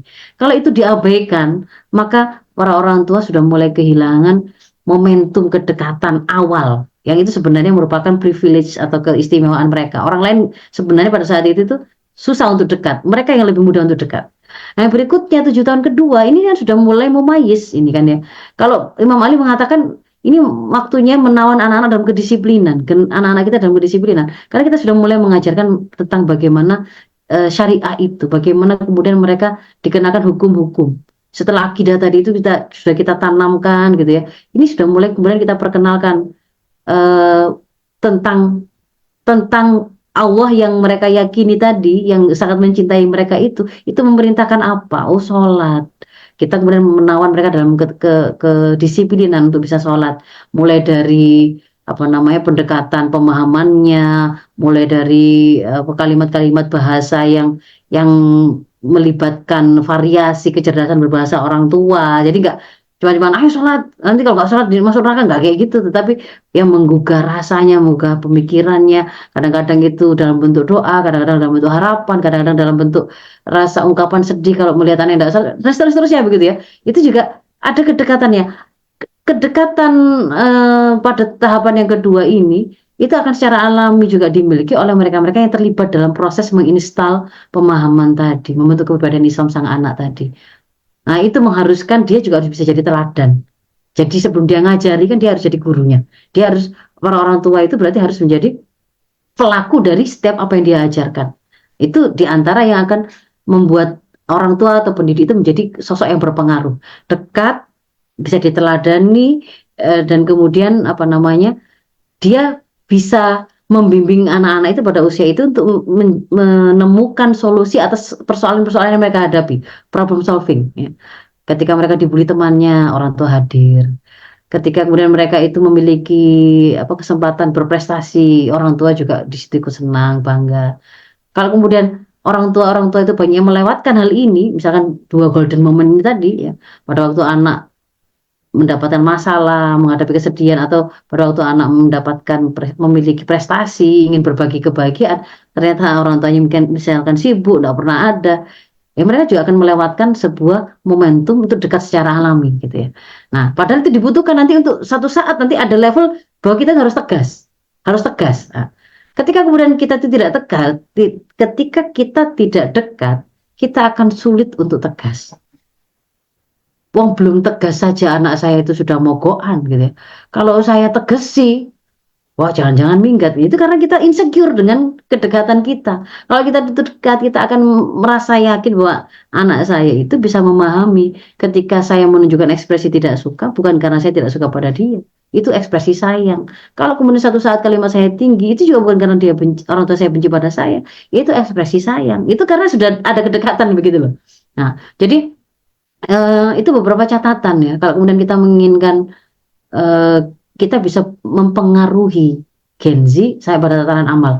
Kekhasan yang lain itu adalah kita harus mempertimbangkan hari ini sebagai kekhasan Gen Z sebagai native digital ya, penduduk asli dunia digital. Dikatakan mereka itu adalah generasi yang open minded gitu kan ya. Kenapa dikatakan open minded? Karena mereka biasa mengakses sumber-sumber informasi dari mana saja sehingga bisa terpapar oleh informasi yang macam-macam. Ya agama yang macam-macam, ide macam-macam ya. Ada yang menawarkan dakwah Islam, ada yang menawarkan dakwah sekularisme kan, atau seterusnya. Peradaban Islam, peradaban Barat, peradaban seterusnya. Dia bisa akses itu hari ini, borderless. Dia bisa kemana-mana. Sehingga kemudian membuat mereka dikatakan ini akhirnya menjadi lebih terbiasa untuk tidak sifatnya eksklusif, lebih terbuka, lebih mudah menerima perbedaan. Dikatakan bahkan mereka adalah generasi yang paling moderat, paling toleran, katanya begitu. Nah, sebenarnya satu sisi itu juga kemudian mempengaruhi, membuat mereka lebih susah. Ya. Ini juga dipahami oleh mereka yang mengamati Gen Z. Mereka lebih susah memiliki jati diri akhirnya. Lebih susah memiliki jati diri karena semua hal dipandang, dia dapatkan informasinya dan semua hal dipandang baik dan semua harus dihargai. Akhirnya dia ada pada posisi di mana mereka bingung. Nah, sebenarnya kalau bagi kita itu kebaikan itu bukan pada mengakui semua hal yang dia ikhlas, semua yang dia indra, ya semua akses itu adalah kebaikan atau kebenaran, bukan begitu kebaikan itu. Tetapi bahwa kita harus berhasil menemukan mana kebenaran di antara semua pilihan-pilihan yang ada.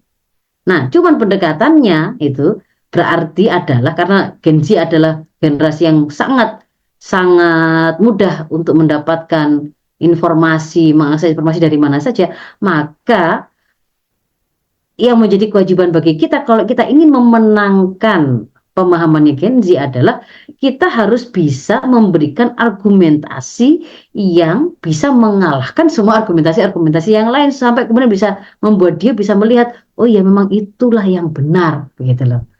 Gitu. Nah, jadi jangan seperti kata dalam tempurung, nggak pernah tahu apapun lalu pokoknya hanya satu penjelasan, hanya satu jalan, satu cara saja.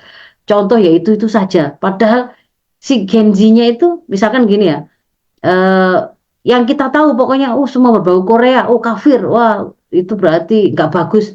Padahal yang kemudian dimaksudkan oleh anak-anak kita yang Gen Z itu dia nggak kemudian mengagumi misalkan idol Koreanya itu karena misalkan karena agamanya begitu ya. Enggak membuat mereka tertarik untuk mengikuti agama mereka yang agnostik, yang tidak beragama. Tidak, tetapi pada nilai-nilai yang lain. Nah, kita jangan serta-merta kemudian melihatnya itu gelondongan gitu. Tidak ada kebaikan plus misalnya begitu pada K-pop. Tapi kemudian kita bisa melihat gimana sih cara berpikirnya si Gen Z itu, apa sih yang kemudian mereka anggap sebagai kebaikan. Lalu kita mulai masuk ke situ untuk kemudian kita komparasi dengan penjelasan Islam. Kan kita yang memiliki sakofa itu, kita tunjukkan. Sehingga kemudian membuat Gen Z bisa mendudukkan, oh ternyata orang tua saya itu bukan orang tua yang kemudian pokoknya bukan berbau Islam, nggak ada bahasa-bahasa Arab yang langsung dikatakan kafir gitu ya. Tapi dia memang ternyata orang tua saya mencoba memahami, mengerti, mengenali, dapat informasi itu. Dia juga kenal bahwa saya itu senang dengan eh, struggle-nya, semangat yang dimiliki oleh K-pop idol itu, misalnya begitu. Tapi sebenarnya justru ajaran Islam tentang bagaimana kita itu harus terus tidak pernah menyerah dan jangan hanya berpaku pada sumber daya yang sifatnya fisik karena kita punya Allah, itu justru diajarkan oleh Islam kan begitu. Itu kita membutuhkan ke apa namanya skill, keterampilan menyampaikan Islam itu, mengemasnya sesuai dengan kekhasan Gen Z, bahwa dia itu karena open minded, karena terbuka akses untuk mengakses apapun informasinya, berarti kita juga harus mengetahui apa saja informasi-informasi mereka akses, lalu kemudian kita dudukkan, kita kalahkan informasi yang dijadikan argumentasi oleh anak-anak kita tadi sampai kemudian bisa membuat dia teryakinkan bahwa itu adalah kebenarannya, bukan dengan cara dipaksa atau dogma. Dan untuk melakukan hal itu kita bisa kemudian memanfaatkan apa namanya wasilah-wasilah belajar sebagaimana khasnya Gen Z hari ini, karena mereka sangat dekat dengan gadget gitu ya. Kita bisa manfaatkan dakwah itu melalui gadget tadi. Mereka biasa melihat itu melalui video pendek, mereka biasa mendengar, mengakses YouTube untuk kemudian mendengarkan dakwah-dakwah Islam. Kita mungkin bisa memberikan link-link dakwah yang itu kita harapkan membuat dia semakin kenal Islam kafah misalkan dan seterusnya. Mungkin itu Mbak Ika. Ya, Ustazah. Jadi luar biasa ya tadi yang disampaikan oleh Ustazah Faiza. Memang kita itu harus memenangkan hati ya Gen Z hari ini. Terus juga memberikan argumentasi yang benar-benar bisa menjawab ya atau memuaskan akal mereka agar supaya mereka itu bisa bisa menundukkan dirinya sendiri itu terhadap Islam. Luar biasa sekali Ustazah. Mungkin ini karena sudah di penghujung acara, Ustazah tidak terasa sudah jam 21.18 ini bisa memberikan pesan gitu, pesan yang paling penting yang ingin Ustazah sampaikan gitu sebagai closing Ya, statement, catatan terakhir lah gambarannya untuk Gen Z hari ini tuh seperti apa Ustazah? Satu ya, pesan buat mereka. ya, ya. Jadi ketika kita itu menjadi seorang Muslim, ya, menjadi seorang Muslim, mau kita generasi apapun, generasi baby boomers, generasi X, generasi milenial, generasi Z, nanti generasi apa atau generasi-generasi setelahnya gitu ya. Bahkan sejak generasi Nabi Adam, ketika Iya. kemudian kita itu tertunjuki kepada Islam, maka kita akan menjadi orang yang dibimbing untuk memiliki jalan hidup yang jelas. Ketika kita memiliki arah, target, tujuan yang jelas, apa yang hendak kita cari, kita ingin mendapatkan ridho Allah dan kemudian diberikan surga, karena keridhaan Allah kita diberikan surga sebagai akhir ketika kemudian kita meninggal dan dihidupkan kembali gitu kan ya. Dan surga itu atau keridhaan Allah itu bisa kita dapatkan kalau kita menjalani seluruh perjalanan episode hidup kita sesuai dengan tuntunannya, dan itu merupakan konsekuensi keimanan kita kepada Allah. Maka seruan yang kemudian ingin saya sampaikan kepada kita semua ya, nggak hanya Gen Z sebenarnya, adalah mari satu gitu ya, menguatkan, mengokohkan akidah yang kita punya, keyakinan kita kepada Allah berikut semua hal yang kemudian juga harus kita yakini sebagai implikasi dari keyakinan kita akan keberadaan Allah. Yang kedua, kenalilah jalan hidup yang sudah disiapkan oleh Allah tadi, yaitu al-Islam itu. Karena al-Islamu ya'lu wa la yu'la alaih. Kalau kita memegang Islam tadi, Islam itu tinggi, maka kita akan terangkat menjadi tinggi. Kalau kemudian kita melepaskan Islam, kita tidak ngerti Islam kafah tadi, maka kita akan terjatuh dan itu akan mengantarkan kita kepada keterpurukan dan kehinaan. Nah, memahami Islam kafah itu harus diagendakan.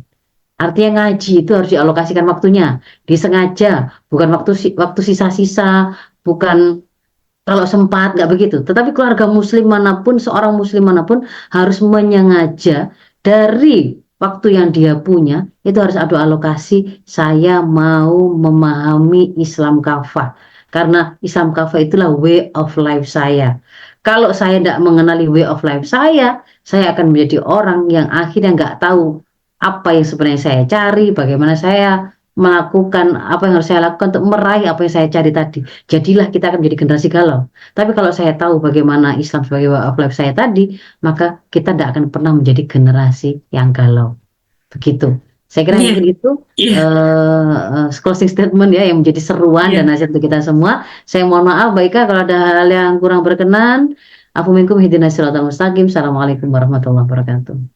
Waalaikumsalam warahmatullahi wabarakatuh. Luar biasa ya pembahasan dari Ustazah Faizah pada malam hari ini. Monggo silahkan sahabat Muslimahnya bisa mengulang lagi, bisa mendengarkan kembali. Ini mungkin bisa buat bekal untuk kontak, untuk dakwah ya ke Gen Z hari ini. Mungkin itu dulu pertemuan pada malam hari ini. Bisa kita tutup dengan istighfar 3 kali dan doa kifaratul majelis. Astagfirullahaladzim, astagfirullahaladzim, astagfirullahaladzim. Subhanakallahumma bihamdik.